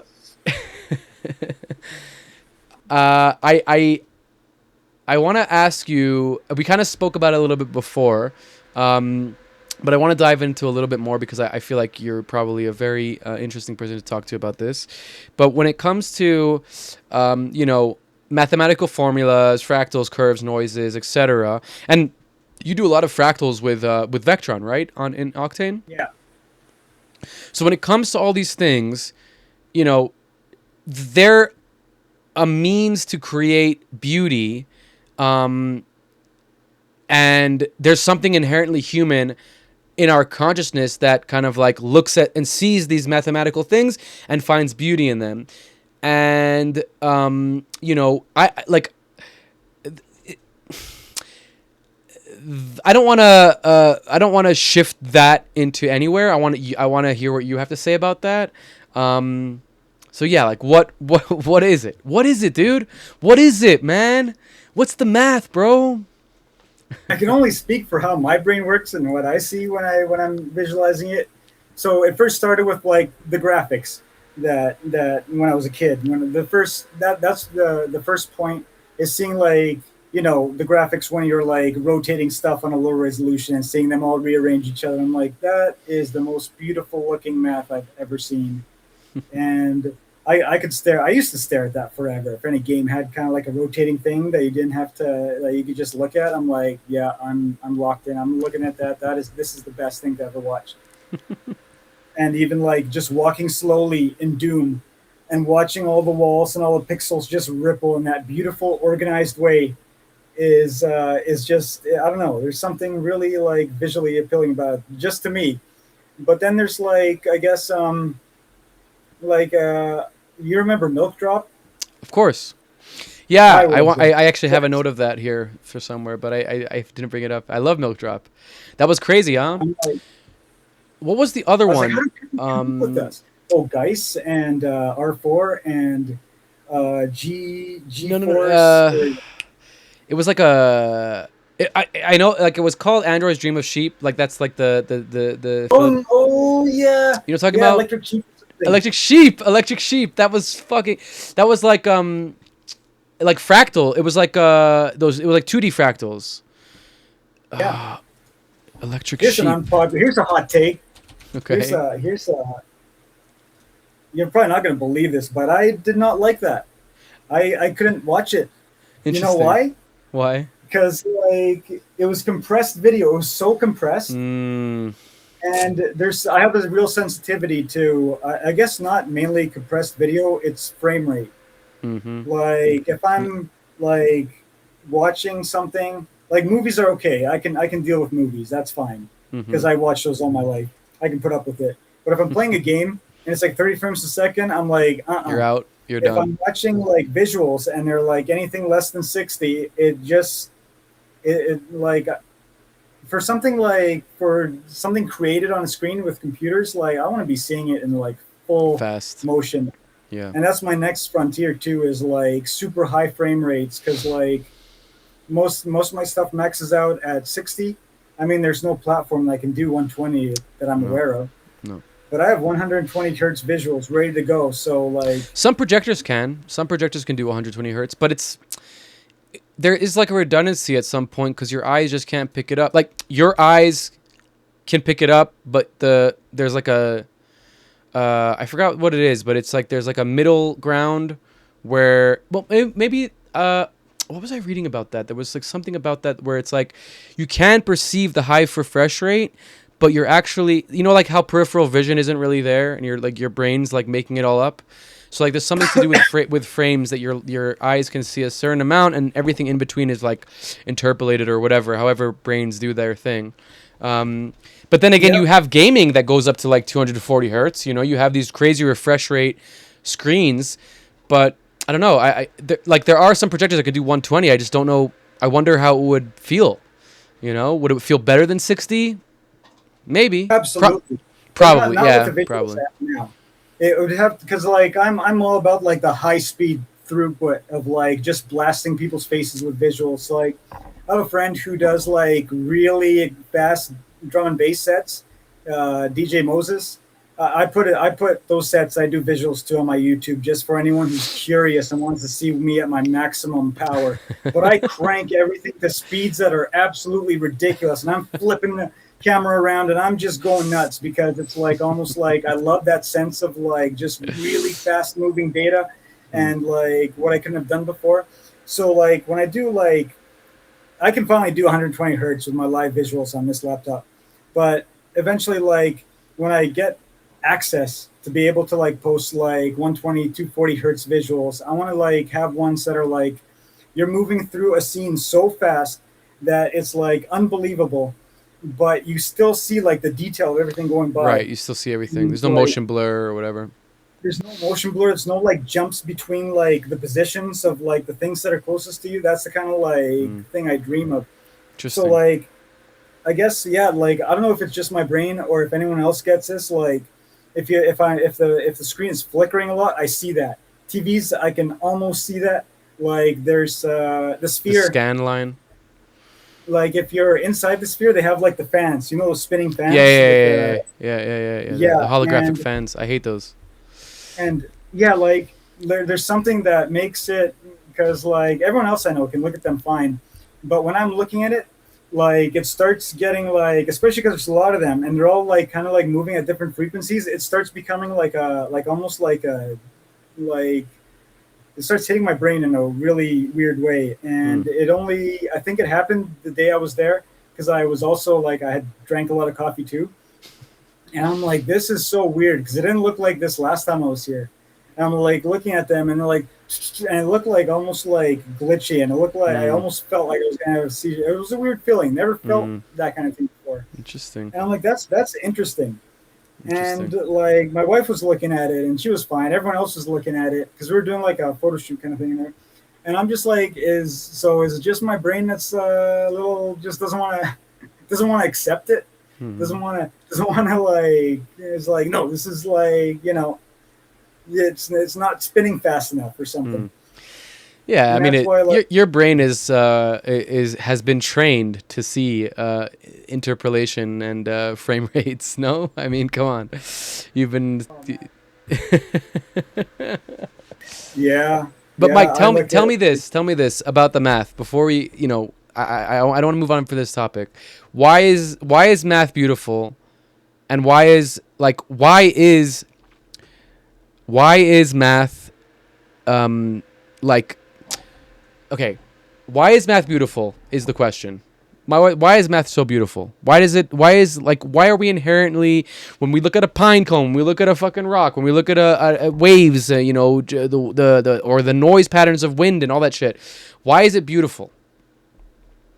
I think that's just because of everything is built out of it in a way. Like it's all following all these rules and based on physics and like the wind's blowing the waves and the waves are making the wind and like everything is just this perfectly synchronized kind of thing of things affecting everything else. And it's just like I guess there's a part of our brain that kind of sees that and it's kind of useful for like I guess also too like survival like or if you're catching a ball like you kind of see where it's going or like everything is it's just almost like I guess before we built all this there was no straight lines in nature, there was no like kind of anything like that was like created. It was all just like the natural world. But then when you saw something that was like really special like a flower or a pine cone that was all ordered in symmetry, it was like ooh this is whoa. And that's the most complex thing you would ever see like in your life back when you were still Caveman. prehistorically like looking at stuff like and it feels like I don't even know like when I do the math with my visuals like it's just stuff that I find beautiful like just coming from like the stuff I see in my head, which seems to be kind of following a lot of math rules, but it's all like kind of impossible math that I'll never be able to animate because it's not three-dimensional. That's the thing is like when I had my ayahuasca experiences way back then, I was seeing stuff that was like unbelievable, like no way to like really describe it, yeah. and no way to animate it. I don't think because like you're seeing like every side of it, All at once. like from every direction at the same time, Right. and it's like yeah, that's the thing about like being in that state is you're not seeing like in the same format that your eyes process the visuals. This is like you're seeing it in a whole new format where you're looking from the outside in and inside out and all at the same time, and it's just like a weird kind of like four-dimensional immersive kind of thing that I don't think is possible to replicate. Not gonna Interesting. stop me from trying though. Speaking of interesting minds, so you have synesthesia. You've mentioned, um, and I also, I love dreams. I'm a big dream person, yeah, hence REM. But you know, there's something about dreams. It's interesting. You just said what you just said is that like you can't even express these altered states of reality where they're so quantum and inside out and kind of things. Dreams are like, even though they're so fantastical and crazy, especially like lucid dreams. I don't know if you've experienced those or played around with them, but like, they're very vivid and they're very alive and very like kind of like tangible. But the way that we download them or the way that we process them is through our brain's visual cortex. Like literally when you walk in a dream, your brain is sending signals to your legs to walk. There's just a disconnect happening. And that's why in lucid dreaming, there's like this whole thing of when you're waking up, you want to actually move your dream body because that severs the connection again with your body. And when you're waking up, your your brain is like connect to your real body. It's also why when you fall asleep, sometimes you get these like weird jolts because your body's losing its connection from your brain's losing its connection from the body, and the body's like no, I'm supposed to be connected.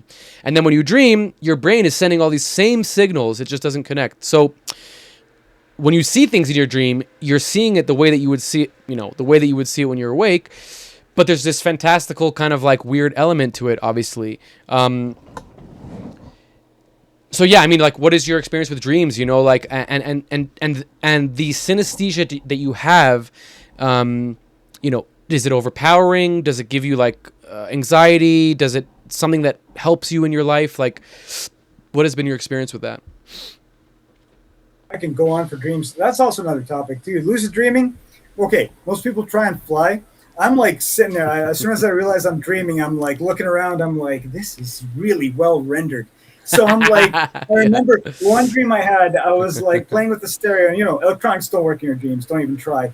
But I realized I was dreaming, and I'm looking at like I guess the display on it, and it was like reflective, and I'm dreaming. And this is like bouncing off what's behind me. So I'm looking at the reflection. Then I look back and I'm like, that's the thing. It's doing it. This is I got ray tracing in my head. Like it's the coolest thing. And I'm like looking at. I start playing with the grass and I'm like running my hands through it, and it's like all like realistically like the physics are like 100% top notch. Like looks just like real. I'm like that is so crazy. And I pull out my phone to try and see if I can record if the screen also does that too. But then that's where it falls apart. That's like, as what it soon falls as you apart. start using your device, it's like it doesn't even, you can't unlock it. It's like Well, text, by the way, in dreams, this is also another technique of lucid dreaming, is when you look at a text in a dream and then you look away and you look back, it's always rendered differently. And you don't notice this in the dream because everything in a dream is normal. Your brain's telling you it's normal to see all these things. Lucid is like realizing that it's not normal but staying in it. But text is never, it's always garbled nonsense. It's like, 99.9% of people, whatever. But it's always garbled nonsense. And the act of looking away, looking back, it always changes because it's like, it's not consistent. And that was one of the techniques that I always used for dream states, is like looking at text, looking back. And in waking life, obviously it's the same text, but in a dream, it always changes. And that would be a trigger for me to get lucid. But yeah, it's crazy how there's some things that break down like renderly or whatever, but some things are like totally realistic or something, it's crazy. That's so funny that you got the mirror reflections. You're like, the path tracing is working. It's so funny. Yeah, it's crazy. I love when I have dreams like that. Like it's always a treat. Like I used to try and lucid dream, but sometimes I get sleep paralysis. Or I'd wake up, and the second I realized I was lucid dreaming, sometimes I'll just wake up and not be able to right move. away. So I don't get like the part. Yeah, it's like 1 second of like, oh, I'm dreaming, and then it's all of a sudden I'm like, damn it. And then sometimes you can go back into it though. Sometimes you can go back into it, and you're not like in the same place, but I don't know. It's really unpredictable. I haven't mastered that skill. One day. I mastered it when I was in my early 20s, and I lost it since then. But those few years were just like, it was the only thing that got me through my military service, because it was just like, it was like an escape, like a real escape, but it wasn't like an escape. You know, I have no problem with escaping with drugs. I smoke weed, like whatever. But like, you know, it wasn't an escape where there's like any downside really. The only downside, there was no downside. I woke up in the morning like feeling like I just had a crazy psychedelic experience without like having to like compartmentalize or, you know, or decompress or anything. It was just like whatever it was like instant feeling good, you know. But then some things got pretty weird. I might have spoken about this on the podcast before, but there was like some shadowy figures that I interacted with in some of my lucid dreaming experiences that became like a little bit like, am I getting crazy? You know, am I going crazy? You know, like with the interaction with them, it was just too like, I don't know, like a CIA operative, like, you know, Manchurian Candidate vibe that I was like, okay, I don't know if I want to go anywhere deeper with this at the moment. It was super trippy, but yeah, I wish I could lucid dream like I did when I was in my 20s, because it was so healthy, you know. It was so healthy, like the being able to like express myself to myself as myself, like, you know, you're the projector and the projected at the same time, which is like a lot of psychedelic experiences are that as well, right? You're kind of like, the sense of self dissolves, right? Like the ego death or whatever, and then what comes in place is yourself, you know, like that's what the ego death is, realizing that you are you know, with the universe, whatever, the universe is you're everything always always once, whatever that thing is. Everything all at once. One of my favorite movies ever. Yeah, it's a good one. 10 out of 10. It's a good movie for sure. Yeah. But yeah, so yeah, no, anyway. That's yeah, it is kind of an escape, like, because you're creating like what I'm doing in my 3D worlds. You're kind of doing that in your head, and you get to play in it and stuff, and that's in real time. Probably the most.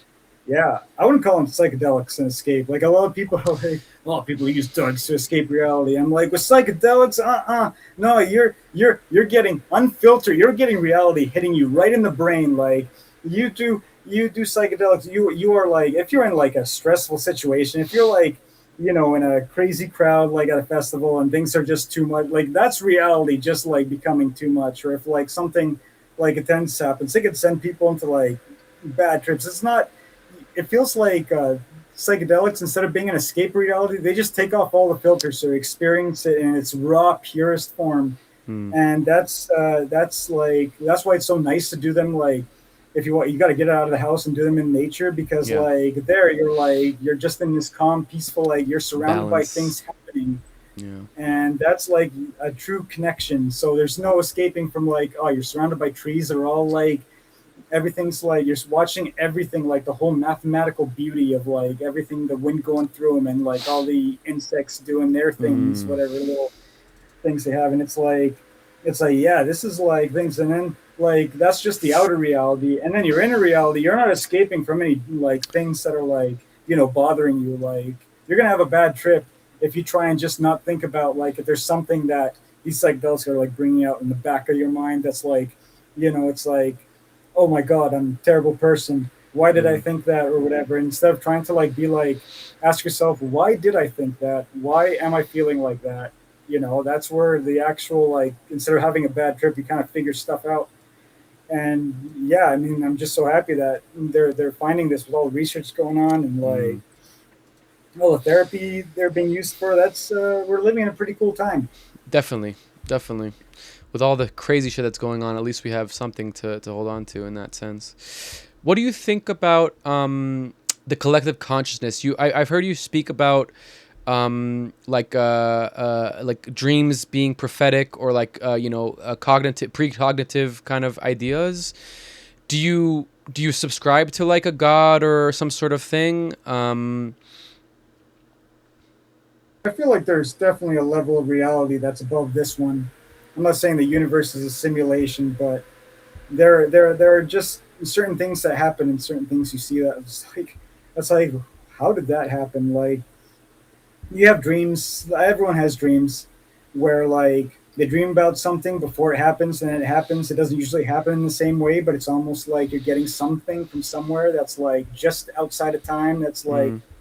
That's like you get the dream, and then you're like, that dream seemed really specific and weird, and why did I have that dream? And then like a few days or a few months or a few years later, you have it, like it happens exactly the same way, and it's like Mm. sometimes it's just like so important that it's like, man, I'm glad I had that dream that kind of prepared me for this. But yeah, it's stuff like that, or like when someone close to you dies, and you get that feeling. And it comes in different Mm. forms. Either they visit you in a dream, or you feel it. Like when my father died, Their like I felt presence. it. We were Yeah. all getting ready to have a great day at the beach. We Mm. were all like super excited, and all of a sudden, out of nowhere, I just felt like this. It was the weirdest feeling ever because like it came out of nowhere, and I had no idea why I was feeling like that. Like just this, like almost Wow. like kind of shock, anger out of nowhere. I was just putting my shoes on, grabbing my stuff. We were all going to the beach to have a great day, and then, man, it's like little things like that. And then like you have like I guess like experiences where like you have dreams of like I don't know. This is something I don't tell a lot of people, but I figure it's a good thing to have on the podcast. When I was a really little kid, I'm talking like really little, like single digits, like I was probably 5 or 6, and I had a dream where I was setting out like I was like I can't it was definitely me, but I can't really tell what I was doing at the time. But I had there was these like letters going up on the side of a building, and there were these people putting them up, and I was like watching, and I wanted it to like I was like I really wanted it to be finished so I could see what it looked like. And that same like kind of thing was like these I guess like light up sign letters. So they had the exact same design that I have on my logo, like the stripes with the rainbows, Mm-hmm. and they were moving like that. And Wow. that's that's like kind of like I didn't know it at the time, but I'm like that's the weirdest dream ever. Hmm. And later on, when I became an electrician, we were putting up just like the signage up. Like I put the wires through the building, and my coworkers were like mounting them because they were drilling the holes on the outside. And then we were going to turn them on, and they turned on, and I was like, "That looks really cool." And it was like the same position, the same like building style, like how it was, and the exact same everything. Crazy. And I'm like, "Wait a sec! I remember this dream." And yeah, it was like this weird like extra deja vu moment. So Wow. that's a really cool thing. I ended up using like recreating like the fonts, like the kind of like design of those letters in my logo to like Nice. use because they were like the It was sign we put up impactful. as yeah, it wasn't like it didn't look like that. It was just like a standard like uh, just a store sign. But I wanted to like take that from my dream and put it on there, and now I see that logo everywhere I see it. I'm like, yeah, Hmm. I, that's like a connection to like my That's so childhood cool. when I was really young. And That's awesome. what there was something else too, like Collective consciousness, because like yeah, that's the flow state, a lot of people relate the flow state to collective consciousness, and ideas being in a pool of ideas, etc.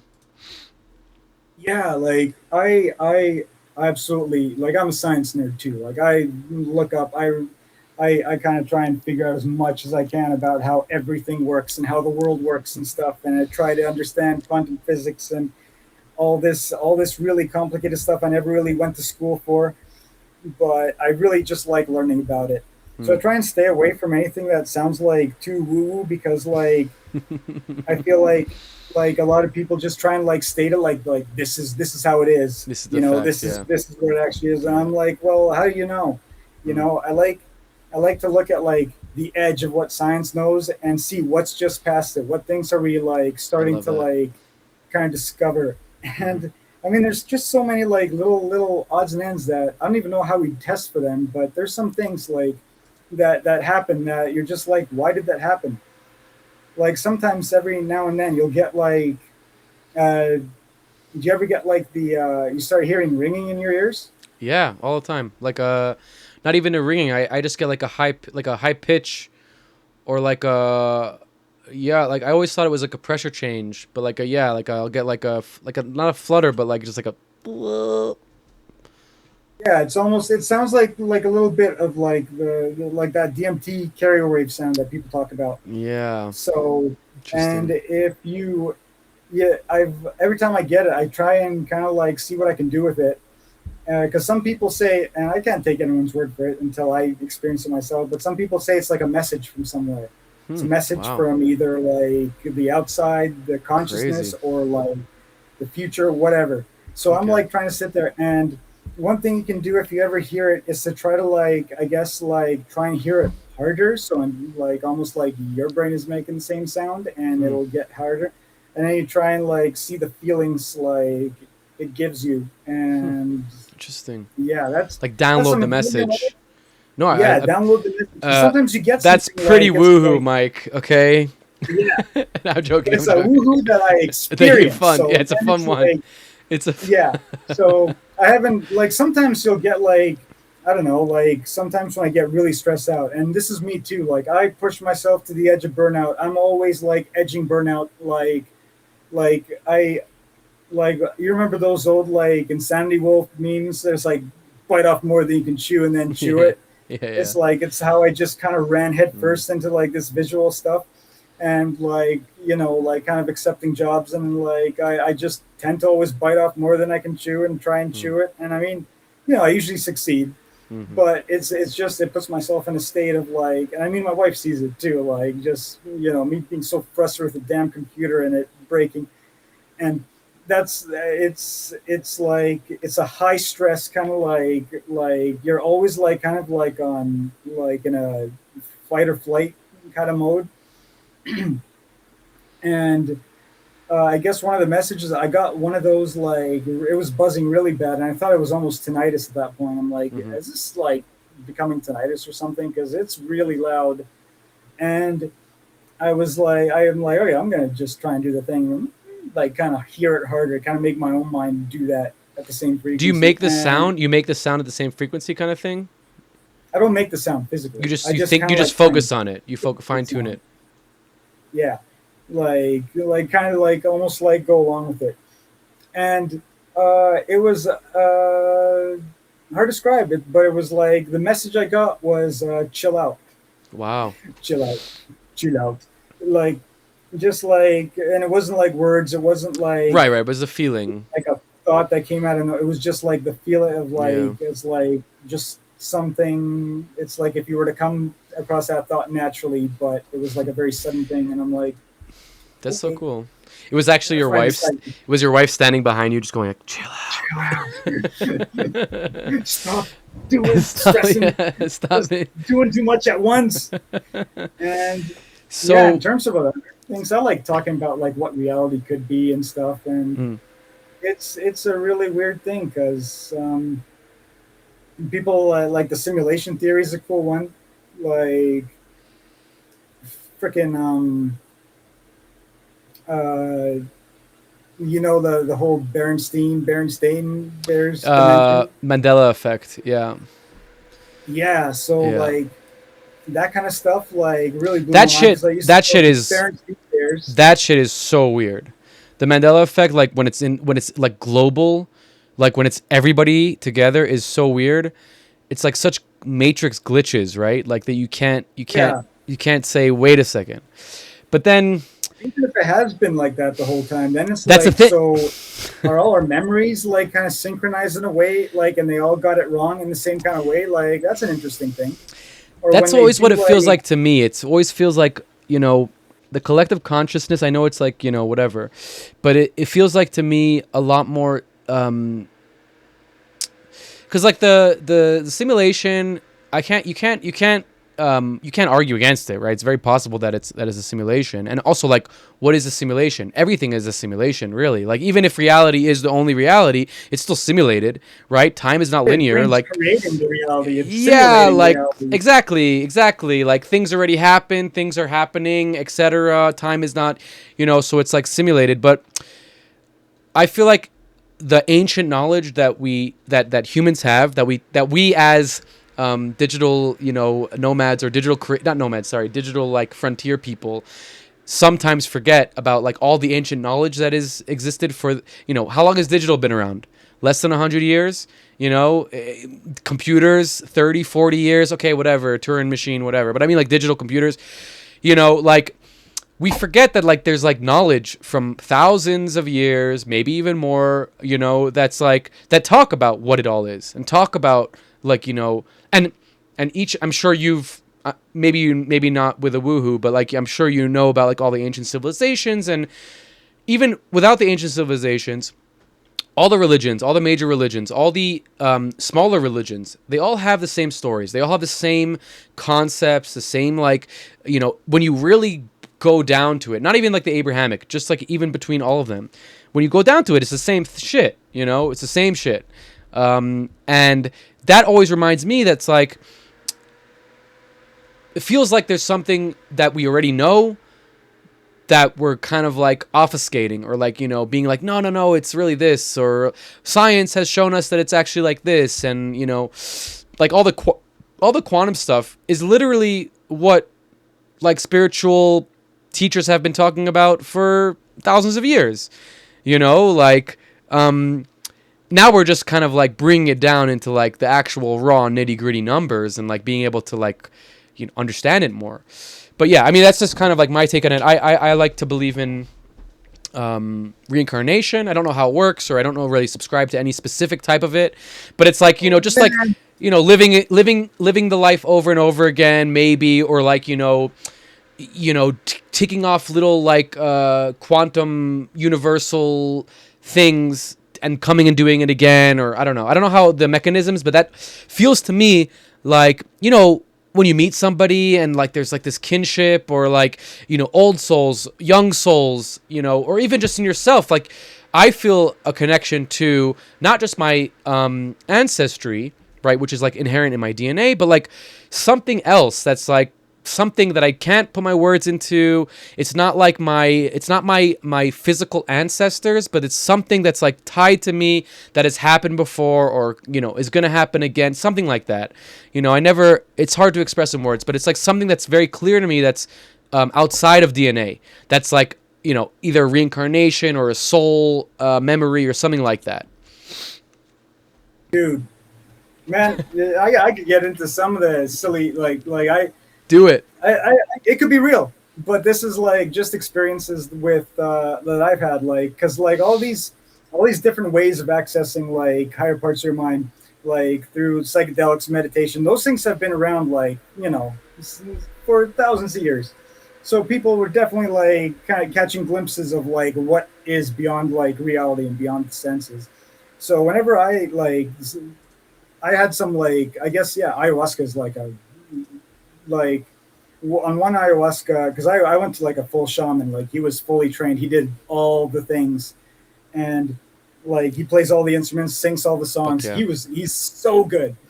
Amazing. But in one of them I actually got to see a glimpse into a past life, and like amazing, it was normally like if it was something like I was born like 100 years ago, I was doing this life, and it seemed like kind of like close, like I guess what you see in movies and stuff. I could see, okay, my brain made that. But no, this went way back, and I was this like basically a caveman, and I was like collecting the prettiest rocks because I wanted to show it to the women I like. And it was like fully tribal, and there was like nothing. This was like early civilization. Like we barely had huts. Like it was like, and I had like my little thing made out of like branches or mud or something, and there was like a hole in the top, and the sun was coming, and I was like arranging these rocks, and yeah, because I wanted to impress like someone I liked in my collection, and I'm like, where did this even come from? This is like. But like at the time, I felt like I was that person. Like I was like, I had all the memories and everything. And I came back and I'm like, that was cool.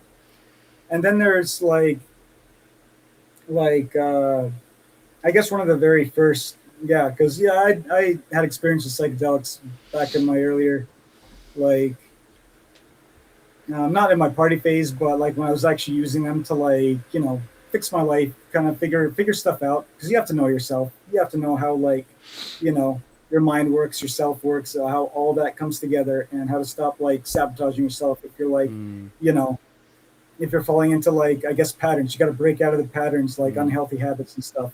mm, And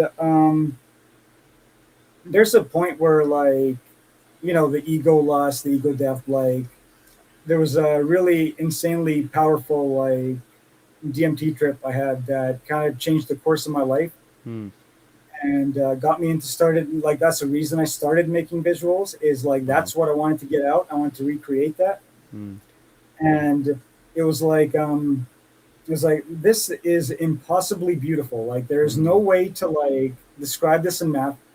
There is I'm seeing like something that's like beyond what I feel like this reality can create mm-hmm, because it's like it doesn't follow like the rules of like how everything is. It mm, folds into itself infinitely and out. mm, But I wanted to recreate that, and then like then I had another one where it's like let me show you how everything works, and I found out how everything works, and I came out of it, and ding. this is one of the good things about like I guess like hyperphantasia is I can still recreate bits and pieces of like Mm, what of I what you saw. saw. Interesting. Yeah, I don't completely forget it. So like I was able to bring back all those things like the you see the Taurus animations I make and Mm, all the kind of yeah, like the some of the geometric stuff that the kind of palaces. resembles. Yeah.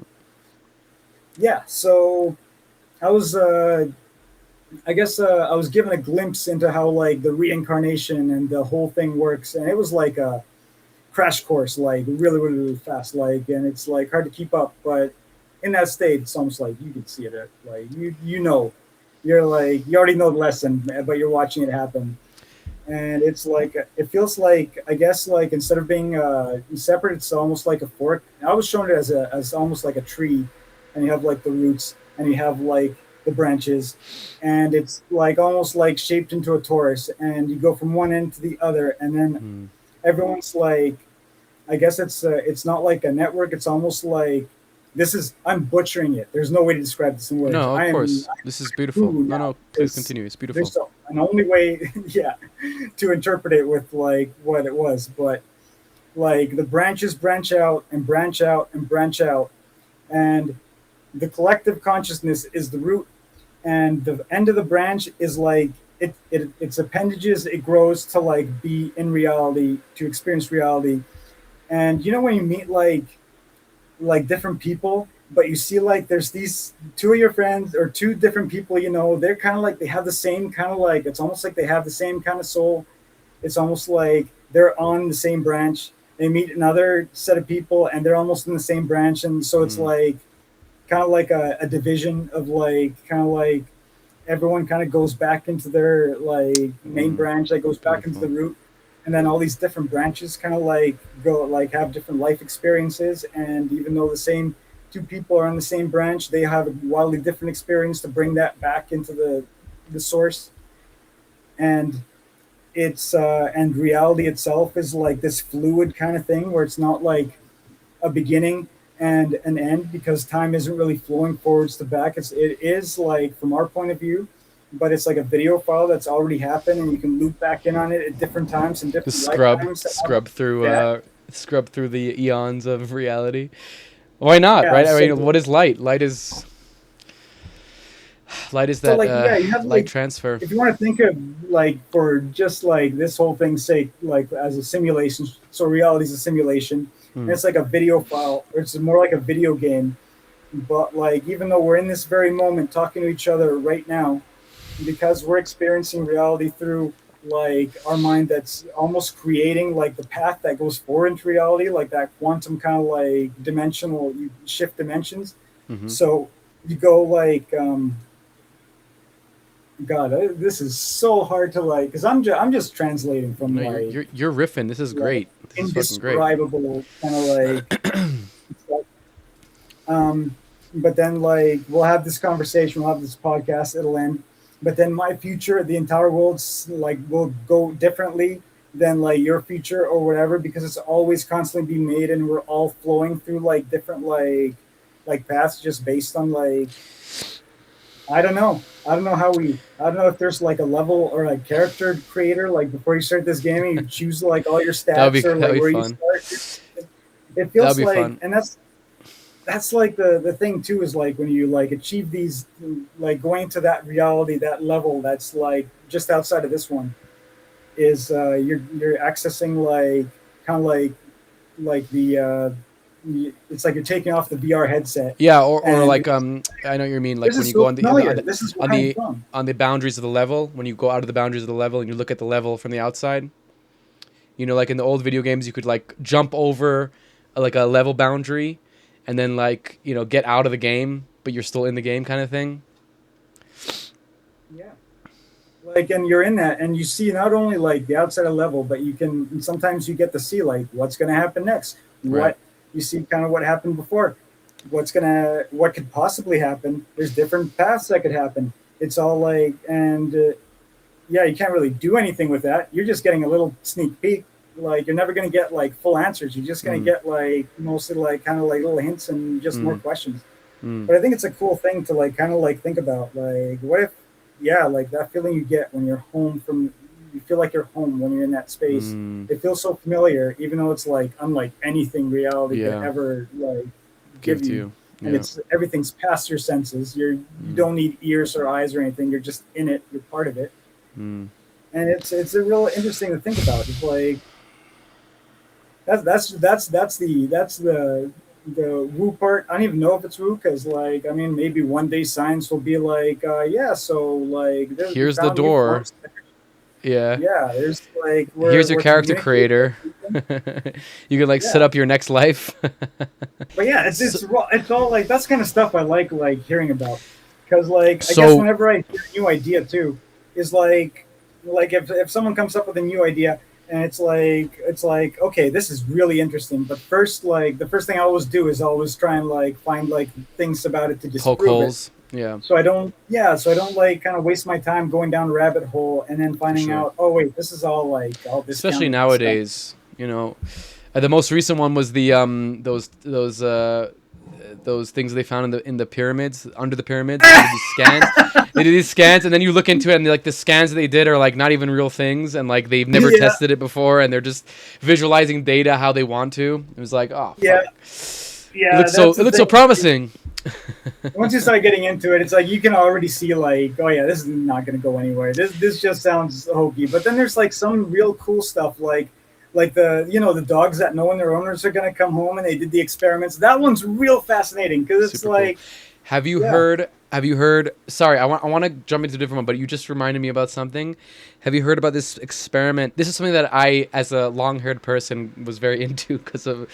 They did this experiment in the Vietnam War with Native Americans, where they basically had they had a bunch of Native American units, and one of the units they were trackers. They were like they're kind of like Native American trackers, and they did a experiment. They did a bunch of experiments. They did a whole like series of experiments with like the trackers, but one of them was about their hair to see because no, the I Native heard Americans about that. have this. Have you heard about this one where they would have a set of guys who they cut their hair and a set of guys who didn't cut their hair, and then they would do all these they would sneak up with them late at night. They would like put them in the middle of the thing to track, and the guys the guys that they cut their hair not lost their abilities, but their abilities were like substantially reduced from the control group with the hair, and it was like this. It was a very like not substantial research, but it was like just the abstract of it is like so wild,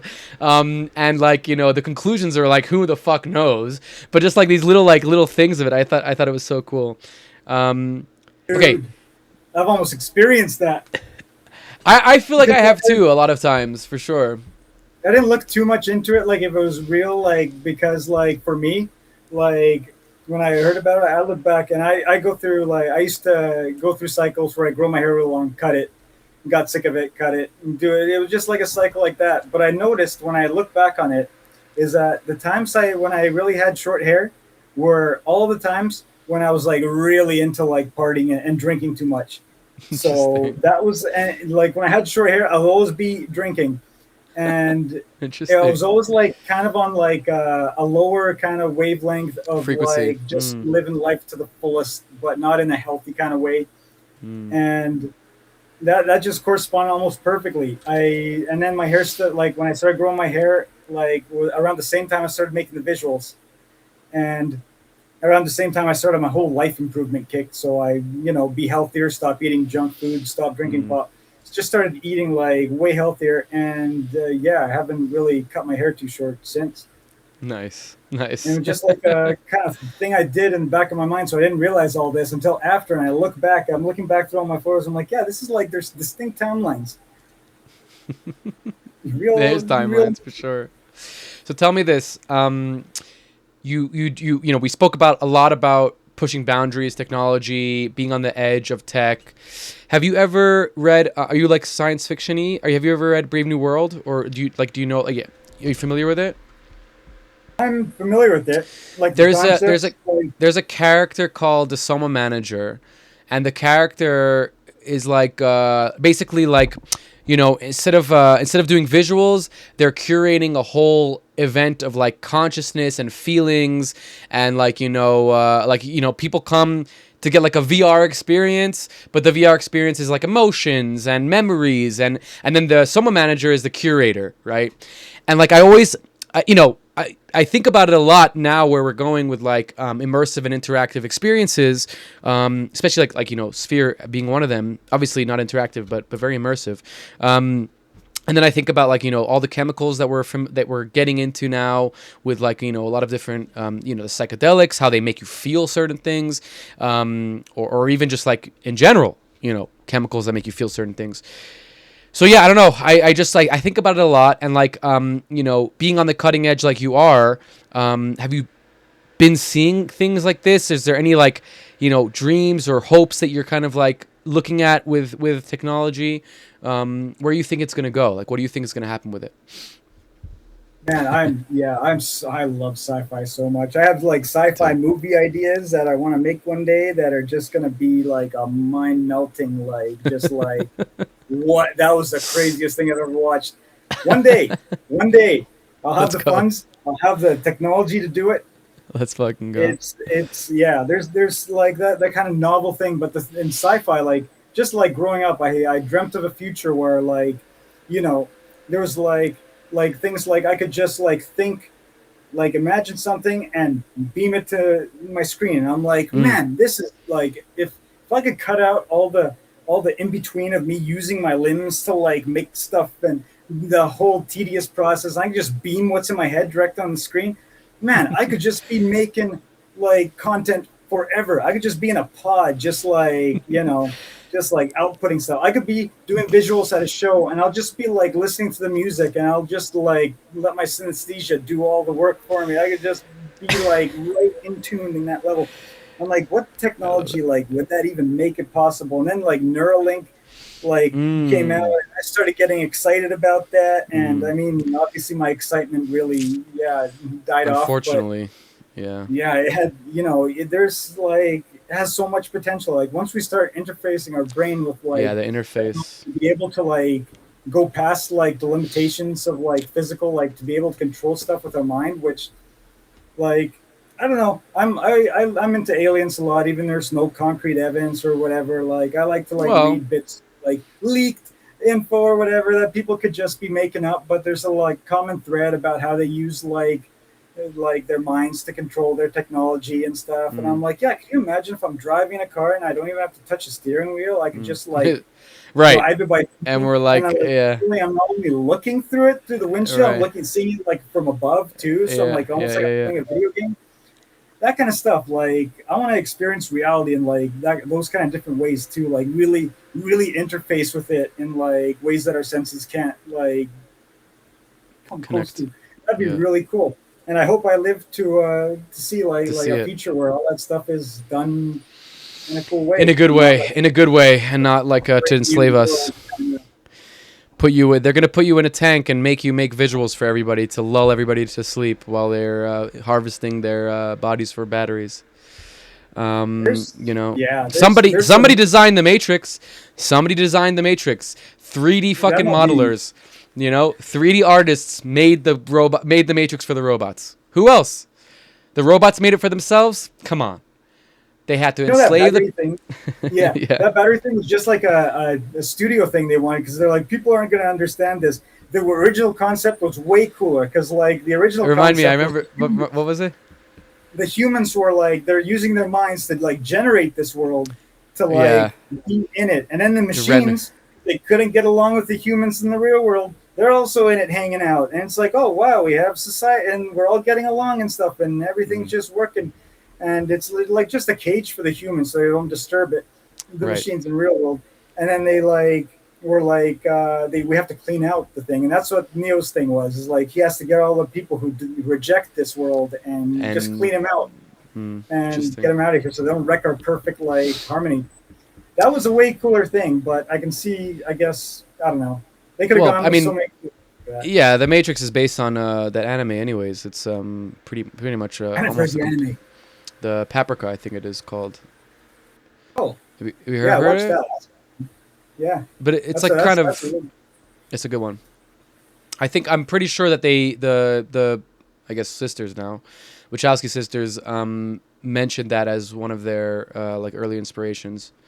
Okay, so shifting complete gears because we this is a long one, dude. This is I'm so honored really that you've been sitting with me and talking to me for so long, and it feels I've been like putting you off like I've been putting this off for so like I feel so bad for like having to like be like, okay, call me next or message me next month because I can't do it this month, and it just kept going for like I guess how long, like a few, at least 6 months. a year. Yeah, close to a year. A year? Yeah. Close. Yeah, close, I'm like, close. oh man. Yeah, so I gotta deliver. Like I can finally appreciate do it. it. I have the time to do it. Yeah, let's go deep into this. So you were and this is like kind of maybe related to something completely different than we've been talking about, but I find it interesting and I want to get your take on it. Because I think that a lot of aspiring artists and people that are whatever more advanced in their careers would be interested to learn about. You're part of a creative agency, H Plus. They're very pretty. I mean, I was looking at them when I was researching a little bit. Very amazing artists that they have on their roster. But yeah, I mean, like, what is it being like? What does it feel like to be represented by an agency? Is there a financial benefit that you're feeling? Is there a passive income that you're getting from it? Do you get it collabs? Like, what has been kind of the pros? You don't have to say the cons. I'm not trying to like stir anything up here, obviously. There's no but cons at all. Fuck yeah. Tell us a little bit about that. Oh, I mean, it's great. Like, here's the deal. When I was doing everything myself, is I had to handle everything. Like, talking to people, doing the payments, like negotiating the payments, everything. Like, it was all the kind of stuff that took time away from me making my art, and that was like all the stuff I really just didn't want to do. And it's like all that extra stuff of like yeah, I mean, anyone who does visuals for a living, like makes them or sells them or VJs and stuff, it's like, yeah, you have to deal with all like the management stuff and all the boring hard like reality kind of things. And like ever since like joining with H Plus, oh my god, that's been a complete game changer, because now all the work I do on the computer, it's all like it's visual, like it's all like just making the visuals. You're not dealing with anything else. And then like on top of that, I have like new opportunities too, because they're like, they talk to some big companies like the Logitech thing, the mouse. This was the coolest thing ever. Like I got to be the face of like their new mouse, which like, I mean, here's the thing. Like if you look at my Instagram page, I have 0 ads. I don't let anyone pay me. They can pay me, as I don't want to like put any kind of like ads or promotions on my page. It has to be all visuals, all my arts, and because like if anyone's like the same way I am, I try and avoid commercials and advertisements as much as possible. I block it all from my stuff. I don't watch commercials.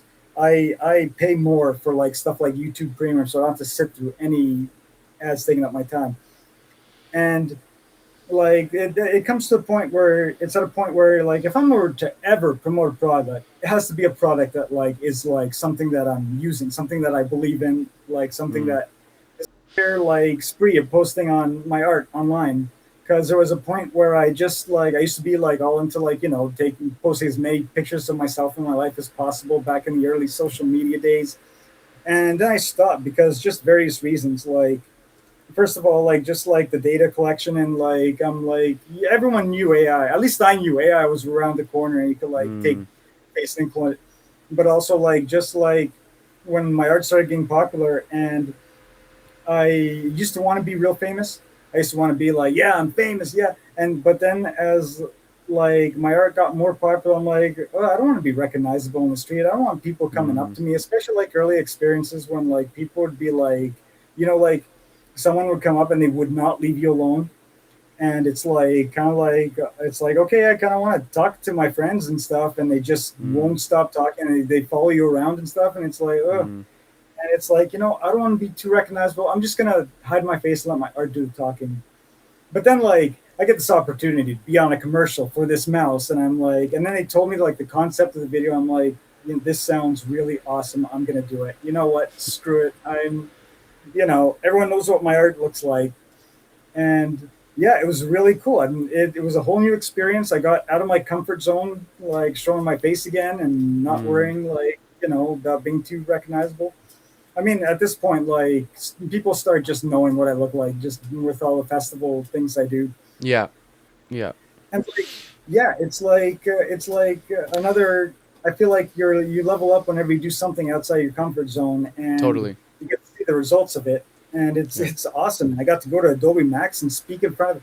Yo, look, I could not do like a thing, like a presentation in front of people, or so I thought, until I did that, because like I'm always like hung up on like when I speak, it's not like the words. I don't feel like the words are coming out properly because it's like they get a log jam, they get buffer. There's buffering, me trying to like make my pictures in my head into like what I'm Mm-hmm. saying. Mm-hmm. So I did the presentation, I pulled it off, and that felt amazing. And it's like just new opportunities like that, like with an agency like H Plus, has let me like having those experiences. Like man, this I'm like at a whole new like I'm not just visually a step ahead of where I was like a year ago. I'm like and doing all these cool things. Traveling. Fuck yeah. I got to travel a bunch. I got the Hell yeah, dude. contact here flying. Did they find you? Oh, yeah, they know about me for a while. Mm-hmm. So it's been like But a little bit of a trying to get you kind of thing. well, they're the ones that presented me with the opportunity, like for the Sphere, and I'm like, oh yeah. And it was Gotcha. afterwards, we're like, do you want representation? I'm like, yeah, yeah. You know what? This Gotcha. is great. And they So like negotiate they way almost better hired deals you too. hired you for a job and then put you into their roster. Yeah, I can imagine that they know how to sell shit way better than any of us.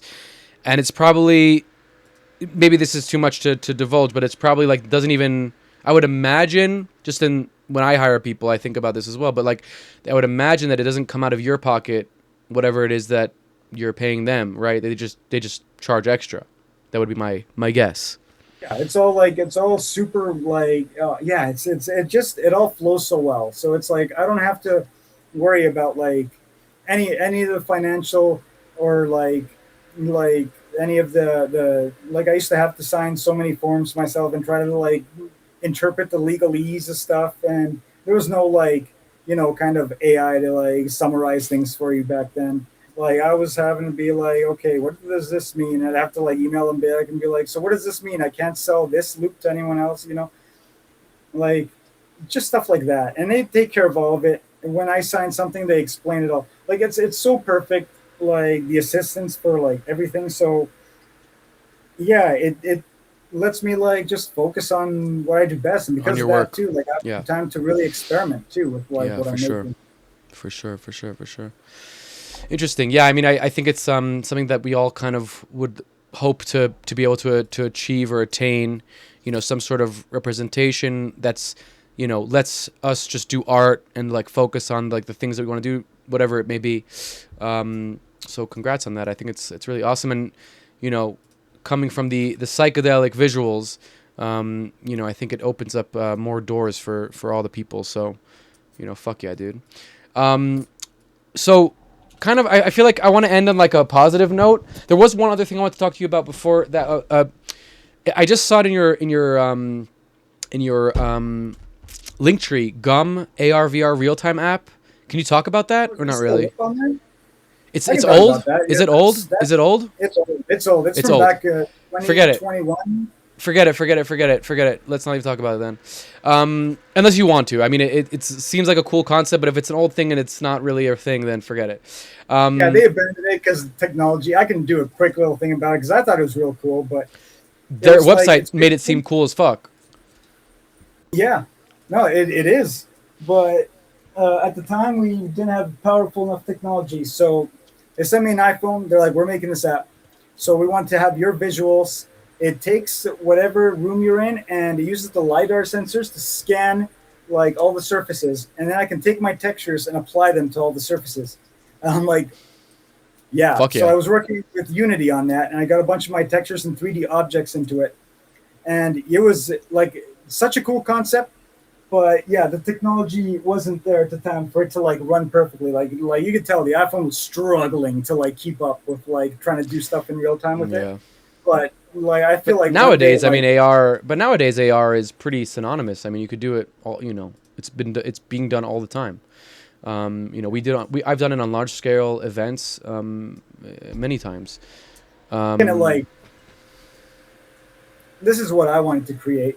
This is I mean, I feel like I missed the boat on this one. There's probably people still already already starting to make it, but having like the AR, you have the VR glasses, you have the AR, like kind of like remixing the world as you see it. So you have you can even have it all in wireframes. So like the scans, that was like going to be the first one I started with, but then you have you can retexture the world, and you can make it like into something else. Up to the point where how you have the AI filters that change things into different things, so you can be looking around and instead of seeing a crowd of people, you see a crowd of cats.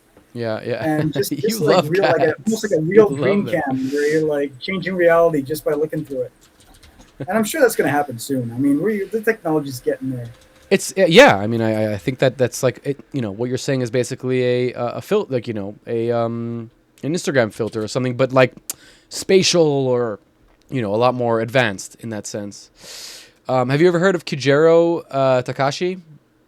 Kujiro, he's a Unity artist as well, but he does insane stuff with like spatial and AR. You should definitely check him out. Yeah, I'll have to. Yeah, I've been out of super the cool. AR loop. So okay, so now we're coming to the end. I wanted to kind of like end on a positive note. You've mentioned that you've had moments in your life that have been really difficult, and you've almost wanted to quit, and you've been deplatformed or whatever. Your algorithm wasn't good, and you weren't getting the views, and you kind of like wanted to give up, but you didn't.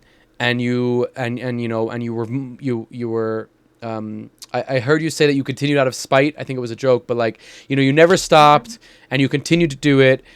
What is something that you can give us or the audience in terms of like motivation, in terms of people wanting to stop? Like, what can you tell us that can kind of help us be motivated and be inspired? I don't know if it'll apply to everyone listening, but for me, what kept me going is, I guess, even though I wasn't getting the views, even though I wasn't selling the visuals enough to make money to get better hardware, I still had I felt like I had more of more to make, more to show the world. And there's all these stuff in my head that still have to come out. And I still love the trajectory of my stuff improving as I got better and better hardware, and just none of my visuals ever feel dumb. That's the number one feeling I have. There's always limits that I hit, and being able to come back to them and then add more to them and make them how I really want them to be is I see all the visuals on my page and I'm yeah, they're getting there. They're getting they're growing up. They grow up so fast. Well, not super fast enough, but yeah, it's just having that like kind of like I guess momentum of like your own feeling happy with what you're creating and wanting to make it better, and that just keeps like building up when you make it Mm. better, because like when you see like a hot new render that's come out and it's like it looks better than anything you've ever made before, yeah, inspiration and like just knowing like you I'm watching all these technologies come out. So I didn't get out of my shadow ban hole Mm-hmm. until I was still posting, but on Instagram when I was shadow banned, but I Mm. wasn't relying on it to make money anymore. I was just kind of Mm. posting, like reposting stuff over and over again, kind of like not putting a whole lot of effort into it, Mm-hmm. because at the time I was at least getting jobs again to like do Mm. commissions, and but still like the technology, watching it evolve and being wanting to ride that wave too. So as soon as Instagram started supporting HDR video, like based on the iPhone HDR recordings, because It was like a people, whole frontier for you. that was like I reverse engineered that codec that the iPhone uses, started making my visuals in it, like to post there, and I that was like that was the ultimate game changer, because someone's like Mm. people are like would come up on him and they'd be super bright and colorful, and people are like, how did he do this? This isn't like a recording. This is like actual animation, Mm. and yeah, just stuff like that. So like I wanted to get this before we go. I don't have it on or even working, but like there's all sorts of technology I want to get into. So this is a looking glass display. It Yeah, Looking has Glass. It's a good one. It's cool. okay. So if you know what it is, I got one just to make visuals for it. Yeah. So as soon as that came out, like for normal people to buy, like it was $500 or $600. I can't remember. But I'm like, I'm getting one of these. I'm gonna make visuals for this thing. It's like a Mm. holographic. You can turn it around. If you have like a magnifying glass in your render, like it'll like you move it, it'll like magnify different parts of the image. It was like exactly what I wanted to make with visuals. And then uh, first of all, like I couldn't do. I made a couple of visuals on it, but to make it in like its native format, I didn't have any plugins for my 3D software. So I'm like, okay, I'll wait around for that. But then the other thing is it's also broken. There's something wrong with it too. And yeah, I'm like, I didn't get. I mean, yeah, I kind of just gave up on it for a while. But Mm. one day, like, I'm ready. Like some of the designs I make, kind of like I want to have it ready to like if there's ever a To holographic go. thing to have like stuff like when you're going behind stuff like that recent visual I posted, that 3D spinning transforming glass kind of cube shaped star. Yeah, I posted it like a This few one? days ago. Yeah, so it has like all the glass like parts, and you can see. Actually, that one too. That one will work too. But that's actually, you know This what? one? Yeah, this one. This one I Mm. designed just in case one day there's a looking glass that like thing I could Has a like easily render to it. When you're looking at it nice. from different angles, this is all isometric. There's no perspective. But when you're looking at it through Mm. different angles, you'll see like the background parts in the glass too, Hmm. Interesting. and it'll like be like real glass that you're looking at, stuff like Super cool. that. So like I kind of try and future proof my visuals too, or at I least love that. design them so like when that technology comes out, You're it's ready to ready to go. go. You're ready to go. Same with resolution Well, too, like the 10-bit stuff, 1 billion colors, like being able to output it to any display. That's such a game changer, and hmm I'm so glad they did that. Once they do like their codec that runs in Resolume at 10-bit, I have 3,000 videos that I can just instantly like encode and sell. Like they have they have a library of 10 bit content. I have it ready to go. nice. So yeah, I'm sure they'll be Resolume very they did happy it. about that.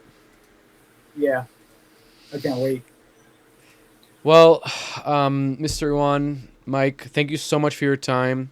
It was really a pleasure talking to you, getting to know you. I really, I've been your fan for so long, and um, many of us look up to you, as an inspiration, not just because of your exploding career, but also just because of the explosion of awesome visuals that you've given us, and the taking it to that next level.